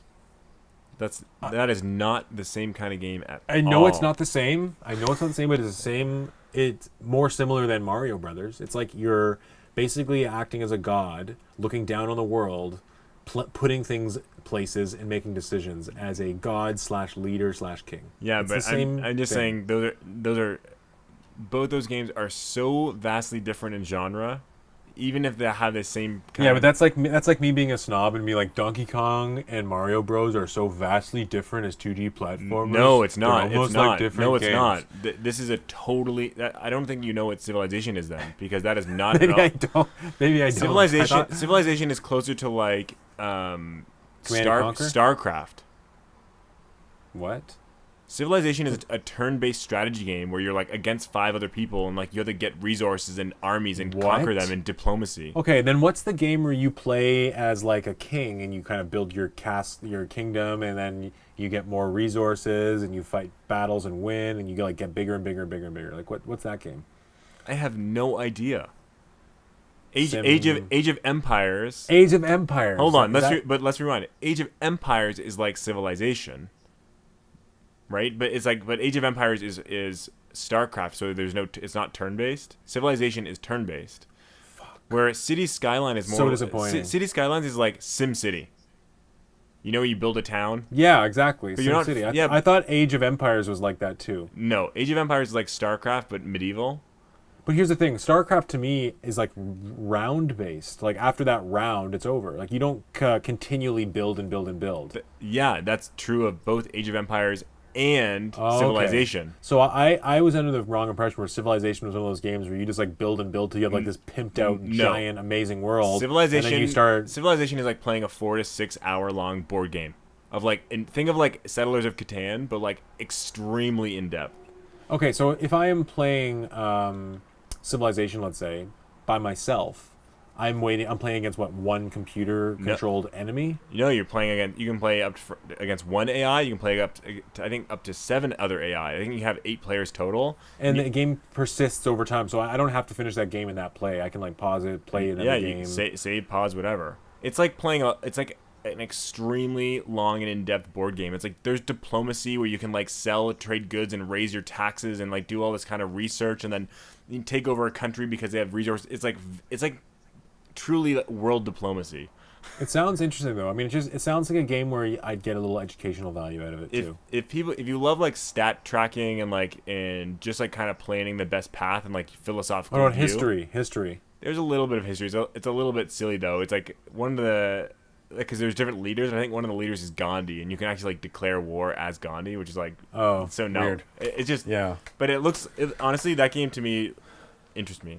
Well, I guess I am on the fence about Civilization. Thanks, because I was going to buy it, but I'm not anymore. Yeah, it is not the same as SimCity. Okay, and City Skylines is basically like a Sim City, It is exactly. except with no polish. I'm just kidding. Well, it's just- a different kind of polish, I think. Yeah, the graphics just look really like it looks so like low frame rate. I know it looks a low frame rate. I was gonna say. I don't get it. In some of the games in these directs, it's like I know the game's not that low frame rate. Why are you uploading that low frame rate of a trailer? You know, Yeah. why don't you just fake it and speed the frame rate up? I don't think they can't do that. Yeah. The next game they showed was Daemon X Machina for the umpteenth time this year. They are really pumping this game a lot, eh? Yeah, you know, every time I see it, I get a little bit more hype for it. And again, I'm still not. Same. I'm still not interested of getting like a day one buy until they maybe show me more. But I'm Depends interested. on price too. Right? Yeah, Depends on exactly. price. And I'm interested in maybe down the line if it gets cheap. Like it seems like a game I definitely would enjoy and pick up. But you're right. Every time I see it, I want a little bit more, and including this trailer. And actually, you should look for this. There's a gameplay reveal that just came out for this game, like literally today, and it's advanced gameplay. It's called like advanced gameplay in Daemon X Machina, and It's actually really cool. Like you can pick up a tank and throw it into a building, and the building will crash down on other tanks. Like there's so much you can break buildings. You can pick up like little melee weapons, like road signs as a melee weapon. It's got like online co-op Cool. with up to 4 friends against like a boss rush style. I think this game has a lot of potential. It actually looks really cool. I think if depending on when it comes out, I have no idea when this game's coming out. Like this game could be the March game. Do you know what I mean? Yeah, totally. Like who knows? I think it'll get swallowed up whole in March with all the competition. But I think this game is being almost positioned like an Octopath Traveler, where Nintendo's kind of not developing but publishing and promoting. And that's what I was just going to say exactly. Like they are giving it this full push. Like Octopath was in so many directs, and so Daemon X Machina has now had more publicity than Yoshi. Do you know what I mean? Or New Super Mario Bros. Like think of that, right? And I think they are positioned, and it's got a lot more hype, and I think they are going to position it as a game that to sell at least 1 million copies. Mm-hmm. So, all right, we're almost there. Okay, long chat here. We are at Yoshi, a big adventure of miniature worlds of craft, in a miniature world of craft. So, what did you think about Yoshi? So I think you and I disagree because a little bit on this. I mean, from the beginning. This is like a high want game for me. I think this game looked amazing from the very first time they showed it. Okay. And I'm totally stoked for it. I'm going to get a day one. It looks amazing still. I'm excited about everything about this game. I have no problems with it at all. Totally in on it. So you're hyped. What's your hype level out of 10? Probably like an 8. Okay, but it's not like high. It's not like up there with it's not like Smash Bros. It's not up there with Smash Bros. Or Fire Emblem or Metroid Prime 4. But it's up there. It's up there. Okay. So let me talk about my feelings about this because I've had some range of emotions here. I think it looks great, but it took a little bit of time for it to sink in, I guess. The original reveal, I was worried because I didn't quite grasp how it was going to work. You know, the whole switching between the 3D camera swap? Like how it rotates to the opposite side of the platform? Yeah, it's awesome. It's cool, but in the original trailer, they kind of weren't clear on how that was going to work. And I was a little bit confused because if you're aiming an egg, how do I know when I'm aiming in the background or aiming ahead of me? Do you know what I mean? Like the reticule, it's not pointing up the stage; it's pointing forward. Do you know what I mean by that? Yeah.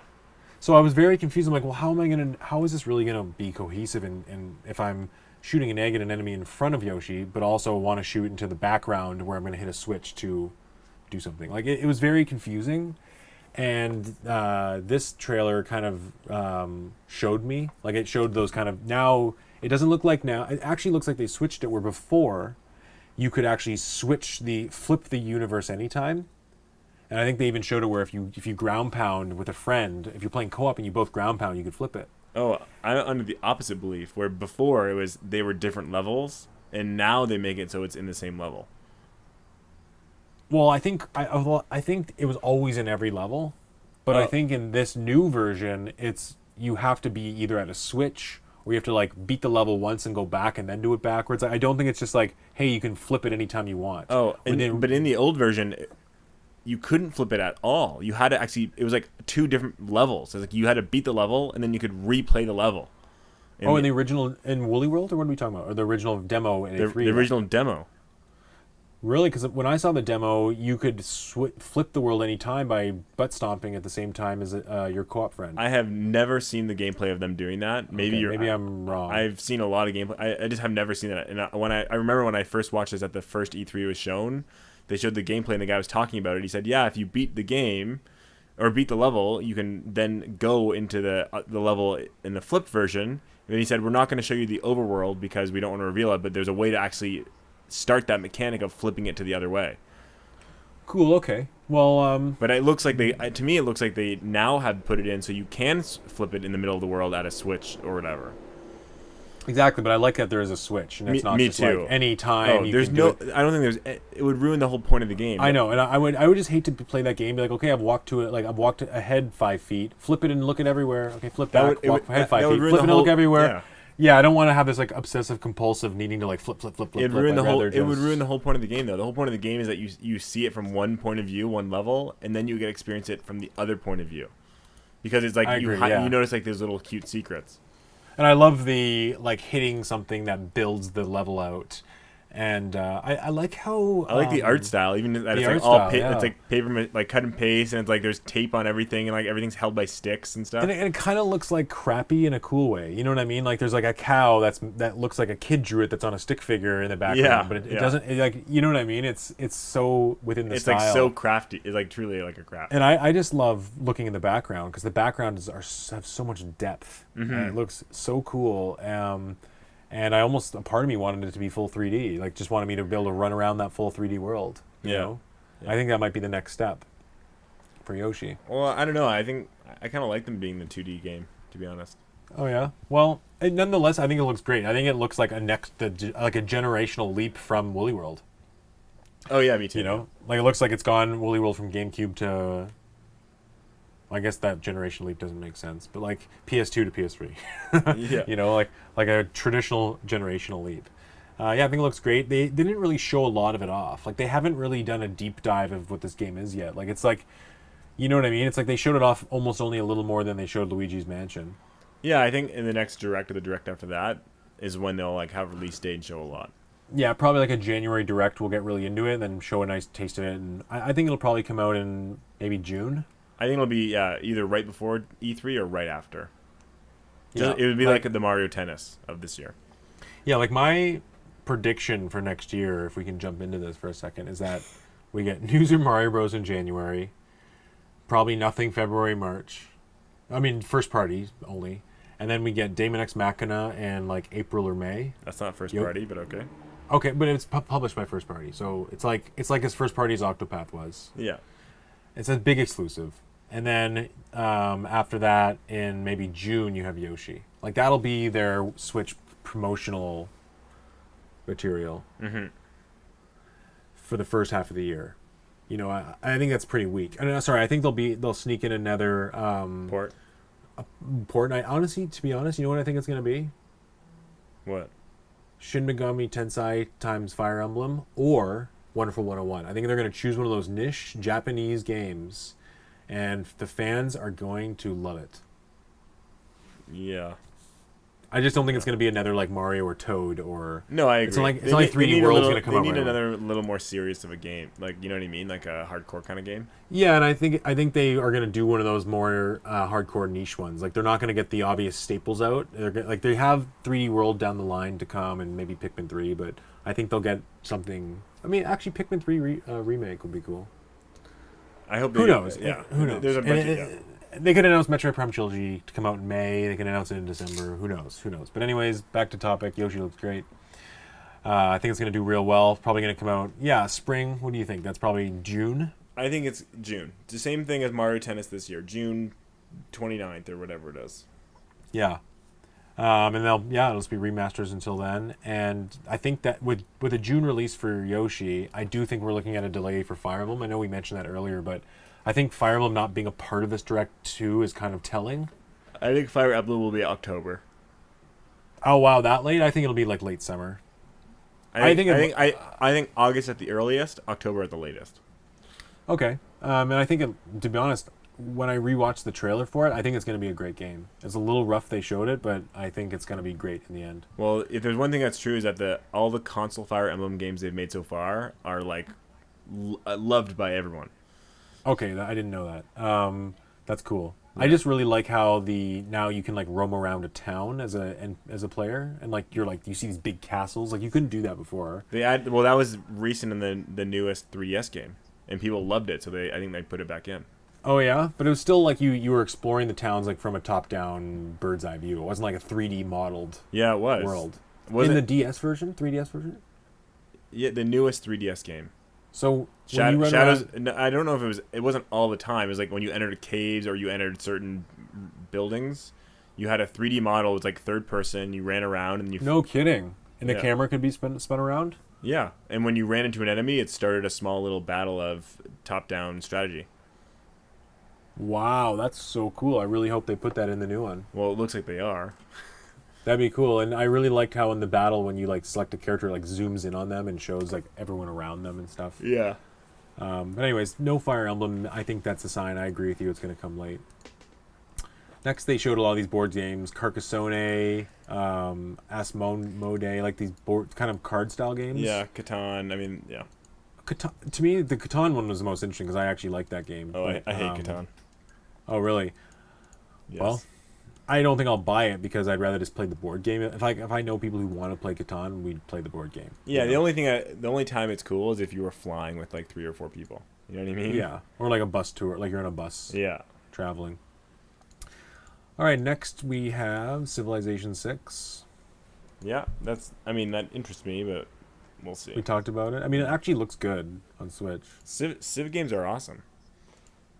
I'm really tempted to get this one. It just seems like one I would want to bust. It's one of those games where you can play alone even and have fun and play for 40 minutes and then go back to that same game. It's kind of one of those games you slowly chip at. That's what I figured exactly. I don't feel like I need to beat it. I can just like start a battle. Like, whoa, I want to play for 10 minutes. Do a little of this, you know. Exactly. That's exactly what it is. So yeah, it's on my radar. I think I'm price sensitive to it though. I'm not going to pay $60. So I really, if it comes out and it's like $19.99, I'm all over it. It really depends on the price. I think it'll be full price. At least to You think it's start. gonna be $60? That game's quite a new game. It's quite a popular game, and it was full Oh, price. really? It was Okay. full price when it came out on the PC. So And it's only coming to Switch. It's not coming to PS4 or Xbox One. I don't believe so. Not yet, at least. I thought that was really interesting. Like the fact that a Civilization 6 game is announced for Switch and not for PS4 to me is like kind of nuts. Yeah. You know.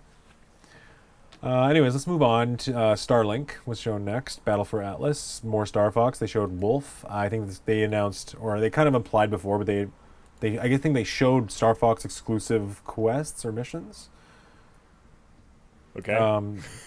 So I mean, in the Switch version, there'll be not just Fox the character, but there'll be missions that are exclusive to it. And to me, I think this kind of hints that it's going to be focused on maybe Corneria or Wolf or something. Mm-hmm. Every time I see this game, I want it more. It looks so awesome. Yeah, you know what? I was really uninterested, but when I saw this video, it was the first time I thought I was like, you know what? This reminds me of Star Fox more than Star Fox Zero did. Yeah, and you know what? I've seen some of the gameplay. Like Game Explain has a really good 20-minute video, just kind of going through. Like you just see it being played on Switch, and it runs really well. Like it doesn't run choppy at all, and you can just fly into space and go into space anytime, and it looks really cool. It looks like the kind of game that you kind of can turn your brain off when you play. Nice. And it's also the kind of game that you might want to like. It's cool to show a friend, you know. Yeah. But it's being developed here in Toronto. And the developers, I saw an interview, they're like really big Star Fox fans. So it's like, you know, it's nice when they care about what they're doing, yeah. Yeah, it's like you felt the excitement in him talking about it. And it looks really true to the series. Nice. Anyways, next they showed off 2 RPGs at once. Xenoblade Chronicles Torna and The World Ends With You Final Remix. Yep. I am probably not going to buy either of these. I might maybe get The World Ends With You when it's cheaper. Okay. Like we've talked about this before. I played The World Ends With You on the DS, and I don't see how that's going to work on a handheld or on a single screen. Mm-hmm. I think it's based on the mobile version, which is like a huge turnoff. The price is a huge turnoff. I'm really disappointed how they brought this back. Yeah, I agree. Excuse me. The controls. I was gonna get this game like for sure, and now the controls, the way it's laid out, makes me more hesitant. Touch screen or motion controls, right? Yeah, and you can't play with the Pro controller at all, so you can't even play it docked. So it's kind of like it's weird. It's this game's not on PS4. It's like literally mobile and Switch. I thought it was on PS4. No, I looked it up. It's literally just been on mobile, coming to Switch. That's why it's like somewhat. If it was already released on other consoles, they wouldn't be showing it in so many directs. You know what I mean? Yeah. So it's it's a decently exciting Switch game, I think, in only being. I think a lot of people exclusive. will buy it. Yeah. I think it'll do okay. Yeah. And then next they showed Torna, which I think will do well. And actually, the reviews have been good for this so far. It's already out. Yeah. Reviews have dropped, and I've heard good things. I might even grab it down the line. Mm-hmm. But I've heard that it's a little bit annoying that you like have to do side quests in order to advance the story. Oh. But it's a little more it's cheaper. It's more bite size. Like I'd rather pay $40 for this than buy Xenoblade for $80. Yeah, exactly. Yeah. Next, they kind of dropped a bunch of games at once. Like they just kind of blew through them. They go, lots coming. here you go. And they had Warframe coming November 20th. I'm really excited for this. Yeah. It's free. It's free. Yeah, it's a great game. I just don't know how well it will run or look on the Switch. Well, that's one of the reasons I'm kind of interested. But I have a lot of faith in Panic Button, who made it. They also did Doom. Okay. Yeah. They also did Wolfenstein. So I think they're the kind of They know how to get. Yeah. And their approach is not to have the frame rate tank or to ruin geometry. It's to have adaptive frame rate. So that's one of the things is the frame rate. Sorry, not the frame rate. The resolution will drop, but it'll retain the same geometry, which means like the game like Doom or Wolfenstein, you'll see like all the models are almost the same. Like there's very little differences, but for the most part, all the modeling is the same. It's just the resolution goes way down, and the resolution drops during high intense moments anyway, so it's hard to tell when the resolution drops. So I have a lot of hope for Warframe. It's free. So the next was Just Dance. I don't care about this. Yeah. Maybe I'll buy it one day if I feel like I want to learn some. Actually, maybe I will buy it. I need to learn to dance. Oh my gosh, you gotta slow down your impulsive spending. So I'm buying everything. Actually, I've had the eShop open right here. I've been purchasing every game. Yeah. Uh-oh. Next is FIFA 19. So perfect time to buy FIFA 18 for half price. Oh my god, FIFA. Next is Team Sonic Racing. I don't know how this game managed to look so bad coming off what's it called? Sonic Racing Transformed All-Stars. Yeah, I know. It's like this game For was a Wii U. pretty easy, like, Win. yeah, it's like it's so easy to make this game sell 1 million. You know what I mean? Like do well. And you know what they're doing? They're pulling the old "not show it that much because it's bad" thing. You know what I mean? Where like they've had very limited gameplay release for this. Yeah. Because it doesn't look good. You know what I mean? It's not like they want people to see it and play it and rave about it. It's bad, poor impressions, and they're gonna clearly rush it for the holiday. And I think this game has skip all over it. Mm-hmm. Too bad, eh? Yeah. Could have been a good kart racing game. The Diddy Kong Racing I always wanted. I hope a Diddy Kong comes out. I hope Star Fox Racing Grand Prix comes out. If that's even With a the thing. We still need If that's even a thing with Diddy Kong style, I think that'd be so cool. Yeah. Anyways, next is NBA 2K19. I mean, it's cool. I'm glad it's coming back. I would buy an NHL hockey game. Okay. I just don't love sports games, so. Me neither. I like them more when they're like NBA Jam or NFL Hits, like kind of wild, you know. Yeah, my favorite one was NFL Street. Yeah, I like SSX too. I love that. Oh yeah. They got Legos coming out. Super villains. I don't really care for the Lego games. Mm-hmm. I just find them really repetitive. The gameplay very easy and boring. You know what? I know a lot of kids that love the Lego games. Yeah, those kids are deprived. Like they rather play the Lego game than the real version. Like they'll play Lego Star Wars more than any Like they're just so into Lego. The only way I'd get into Lego games is if I had like a really young kid who that's all he could handle. Yeah, exactly. Anyways, next they showed Final Fantasy, and this is really cool because it was just Final Fantasy. They just said comes to Nintendo Switch, and as you know, this was a huge announcement for me. Like to me, this is almost the biggest bomb of the whole Direct. Like this is a bigger deal in a way than Luigi's Mansion or Animal Crossing were. Yeah, this is very cool to me too. A huge deal. I just don't. I mean, like I like Final Fantasy, and I'm definitely gonna get the 7. Like, why don't you tell them what they announced first? Okay, so they basically announced Final Fantasy Crystal Chronicles, but that was announced a couple days ago. They also have Final Fantasy. To me, hold on. If they announced that with the Direct, which they had originally planned, that would have been cool. That would have made but you have a specific bias because you like Crystal Chronicles. I like Crystal Chronicles, but a lot of people they have different favorites in the Final Fantasy series. Of course, but to me, like that game is like so unlikely to be remade. I know, and Final Fantasy 7 is like okay, I can kind of see it. I know it's. I thought Final Fantasy 7 was never going to be released on a non-PlayStation console ever, so that was very surprising for me. It's the first time it's ever left the PlayStation. Yeah. It's been on PC, sure, but to be on a Nintendo system, like that's wild. Like that's insane with the history involved in that. You know what I mean? And just like you were probably too young to remember, but like I remember when it was like half the kids had a PlayStation and were like hyped about Final Fantasy 7, and the other half the kids had a N64 and were hyped about Ocarina of Time. because they came out similar time frames, and it was like you were just on one side or the other, and like one side was more about the controls and like the mechanics and graphics, but the PlayStation side was more about the like matureness and the seriousness and the really high quality music and cutscenes that N64 couldn't do. So it was like it's just so interesting to me 20 years later now that it's gonna come out. Like I'm gonna buy it. I don't even know if I'll play it. Like that's how I feel. I guess so.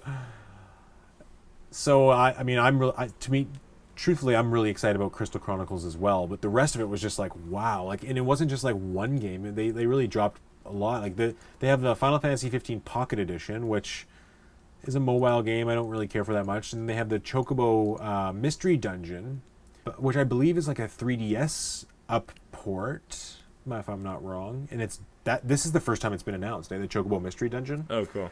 Yeah, so it's coming out for I think PS4 and Switch, and was a 3DS series, I believe. It could be wrong. And then they announced Final Fantasy 12. That was the real excitement one for me because this is the one that I really want to play. It's got no random battles. It's kind of more open world. It's a really cool like modern Final Fantasy that came like just really at the end of the PS2. That's why I kind of got overlooked. Yeah, I have 12 on the PS4. Oh yeah, you have the Zodiac Age, it's the remake. Eh? Yeah, I have the Steelbook edition and everything. Oh wow, have you played it? I haven't. It's still in its wrapping, to be totally honest. Wow, so I'm probably gonna get this one. I hope it's not full price. But I was excited. And then this one after that they showed 7, 9, and 10 and 10 too remastered. Yeah, which is pretty sweet. That's huge. I'd be down to do 7, 10, and 10 too. 10-2, I don't know. 10-2 doesn't look that good, but I actually think I'd probably do 9. Apparently 10-2 has the better battle system than 10. 10 is just so linear. I played it. I played a lot of 10. It's very linear. Yeah, I almost beat 10. But 9, I've just never played. It's still the jury's out, I believe, if 9 is the HD remake or not. I think it would be, but I don't know. But I'm definitely gonna get 7, 9, and I'm gonna 10. get 7. I've never in my life even played 5 minutes of 7. Well, I played it's great. Back when when I owned the PS2. I actually had the PS1 version of Final Fantasy 7. I think you got it for me actually. Yeah, I think so. And it kept corrupting on my memory card. So I played for like an. So that happened to me too. So with 7, I got 30 hours in too. Yeah, so I was like, you know what, screw this. I'm not gonna do it again. So I'm really excited to play 7. Yeah, like I got really far in it. Like I got outside of Midgar. I was like, second disc and stuff, and then my memory card got corrupted. Yeah. And I just said nope, not doing that again. So I think on a handheld on Switch, and hopefully this means like faster load times and things like that. Mm-hmm. So I am looking forward to it, and I'm really looking forward to it's nice to be able to just like play an RPG, read a little bit, stop it, play a different game. Like it's a good game to almost have. To chip out. Because you don't need to like have serious dexterity in your hands. It's not like you're controlling like a 3D camera and doing all this crazy stuff.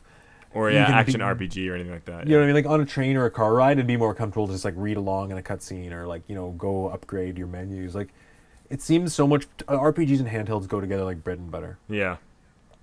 But this is a very exciting announcement for me. It's just like unprecedented support from Square, announcing it all at the same time. Yeah, I think it's an awesome announcement too. And was Final Fantasy 12, it was on Vita? Like, is this the first time it's handheld? Or I think all these games have been on PSP and Vita, so they've all been handheld. I don't know about 12. I don't know if 12 was ever on Vita. Oh, yeah? I'll check that out right now. I don't know if it was. Oh, yeah, it was. Final Fantasy 12, The Zodiac Age, PS Vita. Oh. I mean, it's a PS2 game, after all. Yeah. Yeah. But I just thought that to me this was the biggest thing in the announcement. Like this is I agree. This To me, this is probably the biggest thing of the huge. And I'm just waiting for like Capcom to pull a Resident Evil like this and say, yeah, 1, 2, 3, 4, 5, 6, 7 is coming. I wouldn't care about that. I would love to just have 4 on my system. Maybe in a rainy day replay 3. I have 1, 4, 5, 6, 7, and soon to be 2 on PS4. So it's kind of like, why would I? Well, the thing you got to remember is for Resident Evil, this will be the first time a lot of these games are handheld. So, like, to play a classic Resident Evil, like, 3, I would love to play it on Switch. Yeah. 2 or 3. Like, the old ones, because it's, like that slower paced, little more relaxed style of playing that right now, on a sidebar, I miss it on Switch. I find most of the games I have for Switch and most of Nintendo's releases are like twitchy fast. Like, you know what I mean? Yeah, Like, platformer, action, RPG, action. yeah, like there's nothing. Is no Animal Crossing yet, or relaxing game like Mario Kart or Smash Bros or Splatoon or Arms, or you're always kind of like Twitch playing. I guess Zelda's really relaxing, but Yeah, I like but those even- relaxing yeah. games. Yeah. But anyways, yeah, this was a huge deal. Very exciting. And I want Metal Gear Solid on Switch too. So I'd love to see Konami and Capcom give us the treatment. Yeah. And then it was funny. They go to the end and he says, "Who is this guy, anyways? Is he the president of Nintendo, or is he head of their game design?" I don't know. Shinya Takahashi. I think he worked on Mario and stuff. He's like head of one of their game studios. He's like head of game development. But anyways, he goes. That's all it for headlines, but keep watching. There's more. And watch to the very end. It's like he's almost in on he's almost revealing the joke, you know. Yeah. So I guess that's kind of the whole direct, other than the Isabelle reveal at the end. And Animal Crossing, but yeah. And Animal Crossing, which a lot of people this gave a lot of people a lot of emotions, by the way. Yeah, I know. And then flipping emotions in like a matter of minutes. I was, to be honest, when I watched this, I was very confused. I didn't understand what was happening. Oh, I didn't know if I was watching an Animal Crossing trailer or a Smash Bros trailer. I didn't know if that meant Tom Nook was going to be in Smash Bros. Like, I didn't know what was going on. Like, you know what I mean? I didn't know when it went into Smash Bros and left for Animal Crossing. I knew 100% that it was gonna be Smash Bros. I didn't fully know that Because they went sing with the Smash Bros logo. No, but even more than that, it's like they're going to show Smash Bros in this trailer, in this direct, and it hadn't been shown yet. So that something had to be with Smash Bros. Yeah. So as soon as I saw that, I said, okay, Isabelle's in Smash Bros. But I was surprised that after that they announced Animal Crossing. I mean, I think with this much teasing, they almost felt like they had to. You know what I mean? It would have been It's like- too mean. It's not like they even showed the game basically at all. So it's like, I know, yeah. I mean, but you never know, because I think that what they showed us in the cutscenes here are in-game. oh, Like in-game models, in-game assets. I could believe that. Yeah, and I think Animal Crossing could be huge if they do it right. Oh, Animal Crossing will be huge. It'll sell 10 plus million easily. Well, easily. So I don't know. I think I like this direct because they didn't hold back. Like really, here's two lines of thought. And sorry, should we just finish our thoughts on Isabelle before I jump? You do whatever you want. I'll follow Okay. you. Let me just get out of the way. Isabelle is the weakest Smash Bros. Character reveal ever. Oh, I disagree. At least Wii Fit Trainer was like at E3 with a bunch of other characters. You know what I mean? Like it's Greninja, I guess, was pretty weak, but at least that was like a CG trailer. Are you talking about the character or the trailer? I just mean like the reveal in and of itself. You know what I mean? Like how it was revealed, the cutscene, the character, the hype, the excitement, the aftermath. Like it wasn't there for this one. Yeah, I agree. I think it's, like I said, it's probably the worst reveal ever. For Smash Bros, yeah, I'll agree to that. I'm not talking about like dojo reveals where it's like, oh hey, now you get to play as this other Echo No, or yeah. whatever. You know, it's like for real reveals, it's pretty weak. So I was kind of excited. It's kind of, she's kind of a clone of She's Villager. semi-clone, yeah. Semi-clone, but not an Echo. It's so confusing. But I guess I was kind of disappointed that they used Isabelle as a main reveal, because it doesn't bode well for like the rest of the reveals to me. You know, Oh, really? like if she had to be used as like a main reveal, to me, I'm kind of like, well, what does that mean? Like, are we running out of reveals here? Like, are we getting to the end? Well, we can talk about Smash Bros if you want to, but to me, That's a whole rabbit hole. You and I might not love Animal Crossing, but I mean, like, Isabelle is a big reveal for a lot of people, right? Animal Crossing is huge. It does cater to a lot of people. Like, Yeah. it doesn't excite me at all, especially being a semi-clone. I kind of feel the same way as you. It's like, oh my gosh, they announced one character who's a semi-clone, and they didn't announce any other character or any other Echo or anything like that. Yeah. But she is still very popular. I'm not going to deny that. I think the thing that, I know she's popular, but she is from a game where it almost seems inappropriate to have them. And the thing I'm okay with Villager, it's like, okay, it's a representation. It's almost a goofy representation, because in Animal Crossing universe, like, you wouldn't really fight. Yeah. So it's kind of silly, and it's kind of like, okay, I get why the villager's there because he's kind of like the nondescript character, like he's the Avatar style guy, and you can dress him up in different costumes. But Isabel's like a main recurring character, and I don't know. I just the thought of seeing her like fight Samus or fight like pretty much anyone else on the roster, it just seems weird. I mean, I think it's cool. I think she brings a nice balance. I mean, it's fine. I guess it's I'm just not 'cause her- excited about it, but it's like I'm not complaining about it either. Yeah, true. I guess just not hyped, not a huge reveal, and the game Animal Crossing being revealed, I think that's great. I mean, I probably won't buy it because I'm really not huge on the series, but I'm happy that it's unveiled for the fans. Yeah, me too. And But I again, think it's that'll- like I don't even think that game's 2019. I mean, Oh no way! I definitely do. oh, well, It's been so long since the last one.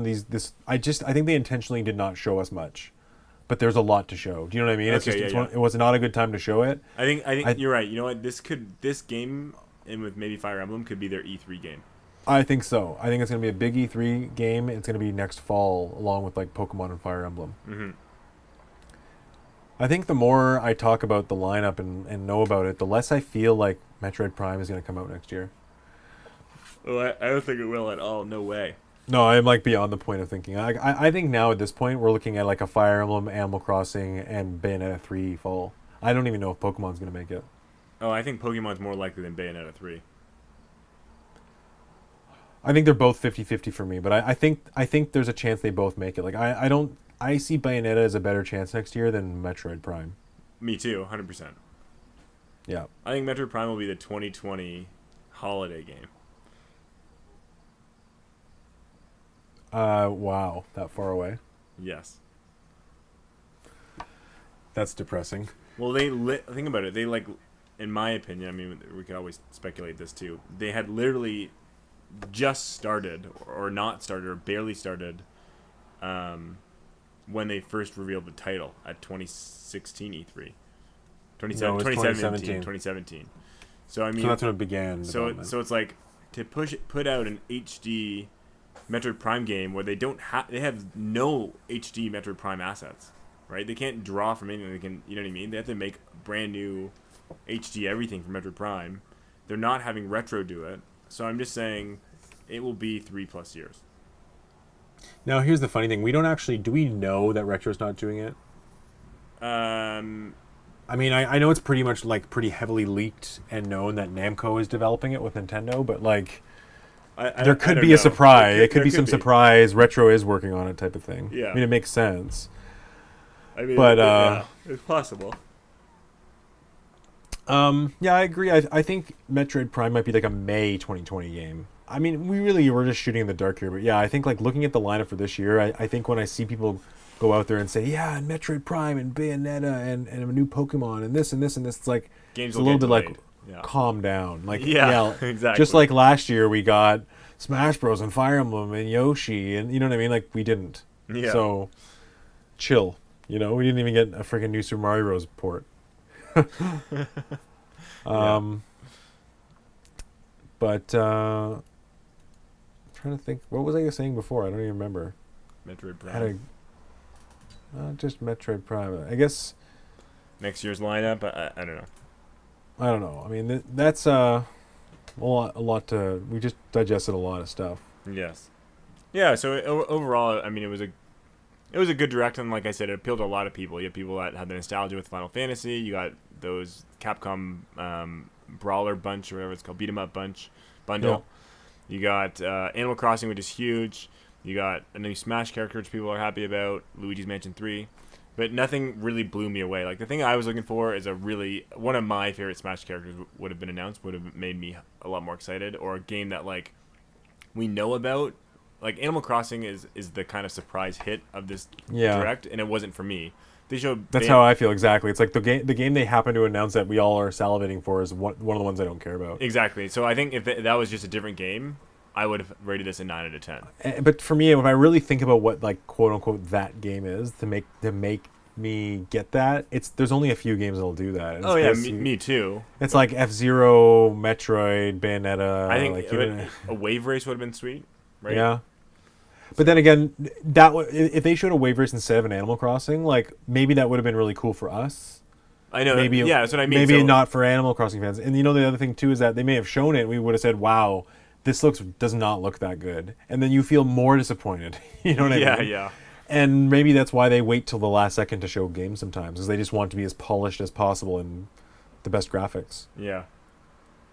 Like, I feel like the philosophy of design behind something like Sony or Microsoft is more like, hey, like, let's get a really cool CG trailer and tech demo going as a proof of concept, and then we'll develop the game.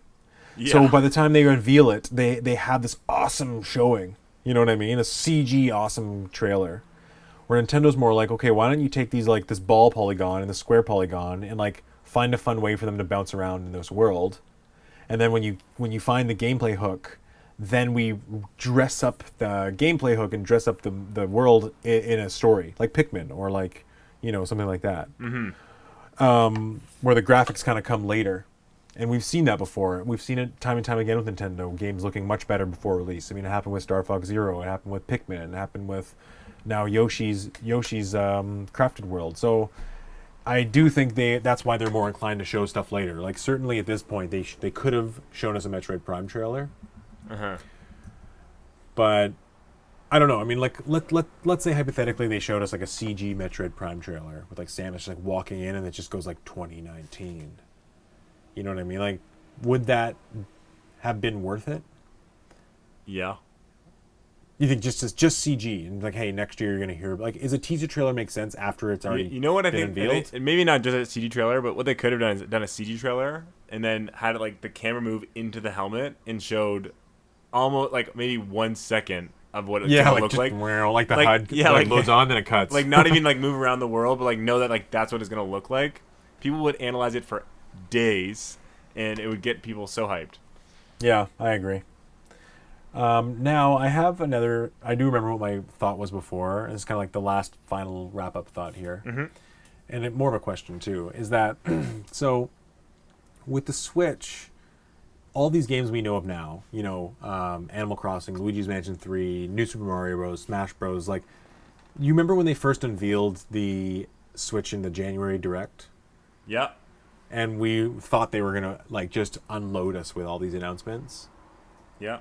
They very easily could have. Do you know what I mean? They very easily that day could have said, and Luigi's Mansion, and this, and basically just shown us like a teaser or a CG trailer. Do you know what I mean? Like, they could have shown us a CG trailer for this, a CG trailer for that, and announced all these things, and we would have waited years for them, but we still would have known they were coming. Now, look at the way the 3DS was unveiled at E3 2010. They did that. They announced everything right off the bat for that system. They said, oh, Ocarina of Time 3D, we've got Pylons. Oh, we also have Paper Mario. We also have Animal Crossing. We also have Mario Kart. We also have this. You know what I mean? And they took years to come out. Like, Paper Mario came out like a whole like year and a half later. And I think Animal Crossing didn't come out till 2013. So that was like 2.5 years later. So there's two different approaches here. One is where they just unveil their whole hand, and then you wait for their hand to be released, and then they kind of show you them more and more until they're released. Or there's the other way where they really only show you what's coming out in the immediate future, and then withhold. You know what I mean? Like withhold announcements. Mm-hmm. Which way do you prefer? I mean, as someone that really wants the information, I'd rather hear it sooner. But if I'm being totally honest, I'd rather have it be closer to the launch. It's like I want to see the gameplay and I want to see the trailer and be hyped for it. But like Metroid Prime 4, it's like it's so long. I know, yeah. We haven't seen anything for so long. It's like, is that game even something that was worthwhile to show at all? I think they showed Metroid Prime 4 just to relief from the backlash they would have gotten over Samus Returns. Yeah. Like, I don't think Metroid Prime 4 would have been unveiled or announced if Samus Returns wasn't coming out. 100%. Yeah. And I almost feel the same way about the Pokemon. They're like, they wouldn't have announced Pokemon Switch unless they had to, because they showed Sun and Moon Ultra for 3DS. And I almost feel maybe that's why they are showing Luigi's Mansion as well, just to kind of relief from the fact that people who are buying the one for 3DS or are missing the one on 3DS aren't pissed off. Yeah. So I think there is a little element of that there, but I guess it's one of those things where it's like I was happy when Metroid Prime 4 was announced, but would I have been happier waiting until maybe like this next E3 to like finally see it in all of its glory? I don't know. To me, I'm almost just as excited. I'm so excited to see it for the first time that's almost as high as it having been unveiled too. You know what I mean? Yeah, yeah. So it's almost like it's been announced but not unveiled. But here's a hypothetical though. Like let's say tomorrow they say, oh, Pikmin 4 is coming out, and it's not coming out for 2.5 years. We're just announcing it with a CG trailer. Get excited. Or they could come out and say, hey, Pikmin 4 is coming in May. We've been working, like, it's got this, and this. Check out all the gameplay, like, huge unveiling. You know what I mean? Yeah. On one hand, I would have rather known 2.5 years ago just to not be upset and wondering that Pikmin 4 was coming. But on the other hand, I'd be kind of upset if they announce it tomorrow and it's, like, just beginning development. Like, it's kind of like you never know what to think, right? Uh-huh. But I will say I prefer this approach where every direct can have a surprise versus like the Sony approach where it's like, let's show you our CG trailer 4 years ahead of time. Yeah, You know? yeah, I like that too. I like. There's always something to look forward to at each Nintendo Direct that's a surprise. Yeah. Where Sony and Microsoft is kind of like, here's everything, and we'll just keep showing you those same 4 to 7 games for the next 4 years. Like there will be no surprise for PS4 or Xbox One next year. Like the last surprise we got was Devil May Cry being 5 being announced. Yeah, the next surprise will be the new system. And we can only thank Capcom for not unveiling it 2 years beforehand. Do you know what I mean? And making us wait. So, I mean, I don't know if I 100% agree with you. I mean, there is a chance like we get a Horizon Zero Dawn 2. no way. Next year? No way. No, not coming out, but shown. That's what I'm. But my point is that you'll have nothing announced from now until the end of 2019 that will come out in 2019. Oh, it's not like agreed, next E3. agreed. Sony will come out and say, "Hey, look at this," and they'll be like, "Oh But my God, it's coming their out in argument November." would be, why would we have to? We already have a sweet lineup that is coming out next year. We don't need No, exactly. I'm just trying to discuss the two. No, yeah. I understand. Approaches, so to speak. I think both have value. I think I prefer. Honestly, I kind of prefer the Sony Microsoft way, but I see the value in the Nintendo way. I feel like it's a mix of both. A mix of both. I liked the trailers of, Sekiro Shadows Die Twice or Ghost of Tsushima or Last of Us 2. Like, even if before the gameplay was shown of any of those games, it's like, that's sweet, I agree. No, I'm with you. But like for Final Fantasy VII Remake, that was ridiculous. Yeah, it's like, I think you gotta like pick and choose, right? Like, yeah, it made sense in the case of like Metroid Prime, and maybe like Animal Crossing, but yeah, I think sometimes I don't think it would. I think they do need to unveil those things sometimes a little early. Like I actually do think that they could have announced maybe 1 or 2 more games like this past E3. Like they could have easily announced Luigi's Mansion at E3, Yeah. or Animal Crossing. You know what I mean? As even in these little teasers. So sometimes, like in that case, where it's just like a matter of announcing something a few more months than planned. Like ultimately, what's the huge benefit of having all these games announced in September when you could have announced them at E3? Is it just so it misses the E3 news cycle, and that people can wonder all summer if there's nothing coming out for your system next year? Like, what's the point? Mm-hmm. But it does seem to be one of those things too, where with games that release dates are given later and later now, developers, like we know the Q1 release dates, we almost know nothing beyond that. Like no one's giving us a June release date now. No, So yeah, it it's seemed- all kind of like quarters. Yeah, where in the past you would know. Like I remember like many years ago, like oh yeah, this game's coming out in November. Yeah. Like they would kind of tell you. Now it's more like they give you a hint of what month period. Yeah. But yeah, overall, I'd say I'd give it a 9. It was a great direct. Didn't really speak to my tastes, and I guess we'll go another time just hoping for that Pikmin F-Zero Metroid unveiling. Yeah. That's the dream. That's the dream. I think the roadmap right now is that we're going to see maybe a Pokemon Direct and a Smash Bros. Direct. Yeah, I'm not sure about the Pokemon Direct, but it's 100% Smash Bros. Direct. I'm just not sure about the Pokemon Direct. You don't think so, eh? Well, I just don't know what else they really need to show. That's true. We'll see. When do you think the Smash Direct would be? I think there's a chance that there's 2 Smash Directs, to be totally honest. Really? Yeah, it depends. You can either see it as there's only like 1 more Smash character coming, or there's like 8 more Smash characters coming. So I think there could be one late October as a Smash Direct and shows all the modes, and then one late November saying here are the last 3 characters. That's true, actually, but I'm actually leaning more towards there just being one. Oh, so yeah, I think late October they'll say here's Spirits mode. It'll do basically as the first Smash Direct, and here's 2 newcomers, and here's 3 Echoes, and here's the Spirits mode. And then at the end of November they'll say, oh, and here's a third-party character and another big newcomer, and there's your list. So my prediction now, especially after this whole, should we mention about the box art leak? If you want to. So the box art basically came out that has a square spot for each character, and they've basically been able to deduce that there'd only be 2 more reveals because there's 3 blank spots for characters. Yeah, if you believe this theory, which I don't. I don't hold a lot of credence to it, but I do think that if they revealed 2 more newcomers and 2 more Echoes, like to me that's kind of a... I'd still think that's enough. But it's not, but you're saying according to the box art, it's not even that. No, according to the box art, it's 2 more newcomers. I think that's it. Yeah. But the Echoes, there could be more. No, what? No, it's not 2 more newcomers. It's Ken and 1 newcomer. Oh, they know it's Ken? The guy did the grouping. He looked at the box and he did the grouping. He said every single grouping has 9 except for this one, and it looks like there's he did something with the Echoes, and he showed that there's an Echo per group. Okay. He did some weird thing. Okay, so Ken's a Echo then. That's what it seems like. I mean, again, this is all theory. I don't necessarily believe it. Now, let me tell you. That's, let me tell you what I did though, because I don't like this box theory. So I'll tell you what I did. I made my own theory. Okay. I like math, so I figured out the character select screen.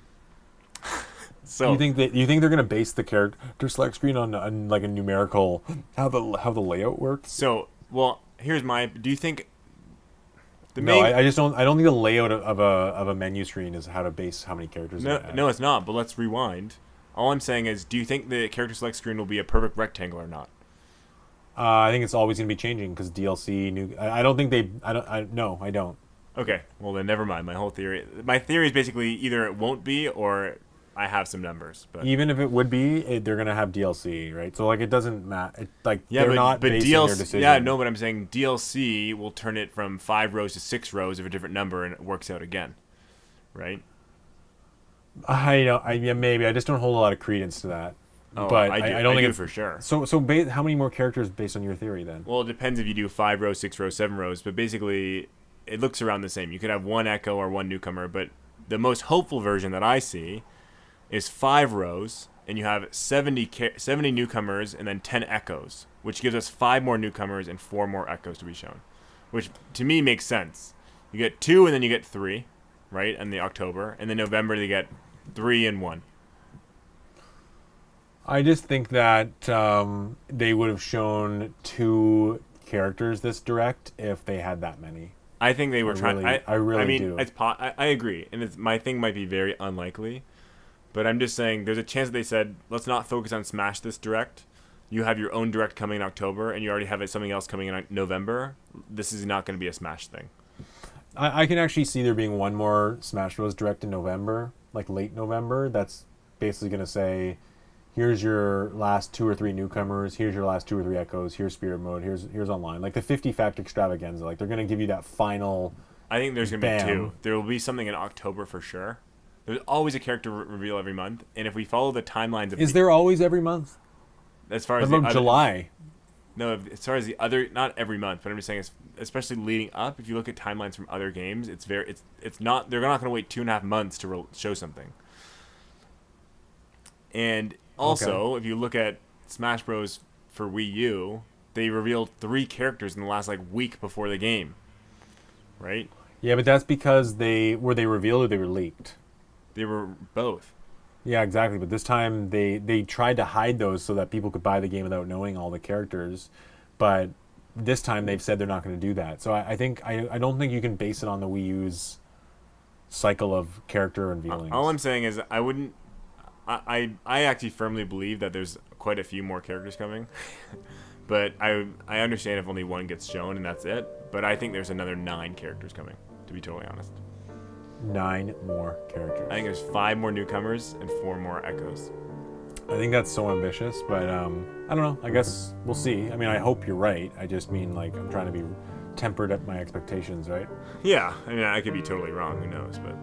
But anyways, we should wrap this podcast up because we could talk about Smash Bros for a long time, and we'll probably have another Smash Bros talk soon. Yes. And for our listeners, check out next time we're going to be ranking the 3D Mario games and talking about whether Mario Odyssey was overrated. So keep an eye out for that. Thanks for listening. Yep. Have a good one.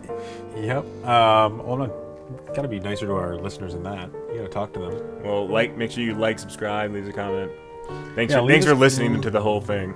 Thanks for listening to our listeners, and please leave a comment and let us know what you think, and ask us a question and let us know if you want to talk about something next time, and we'd be happy to. So I guess that's our Nintendo Bros September podcast. 13th Direct. This is the Nintendo Bros podcast.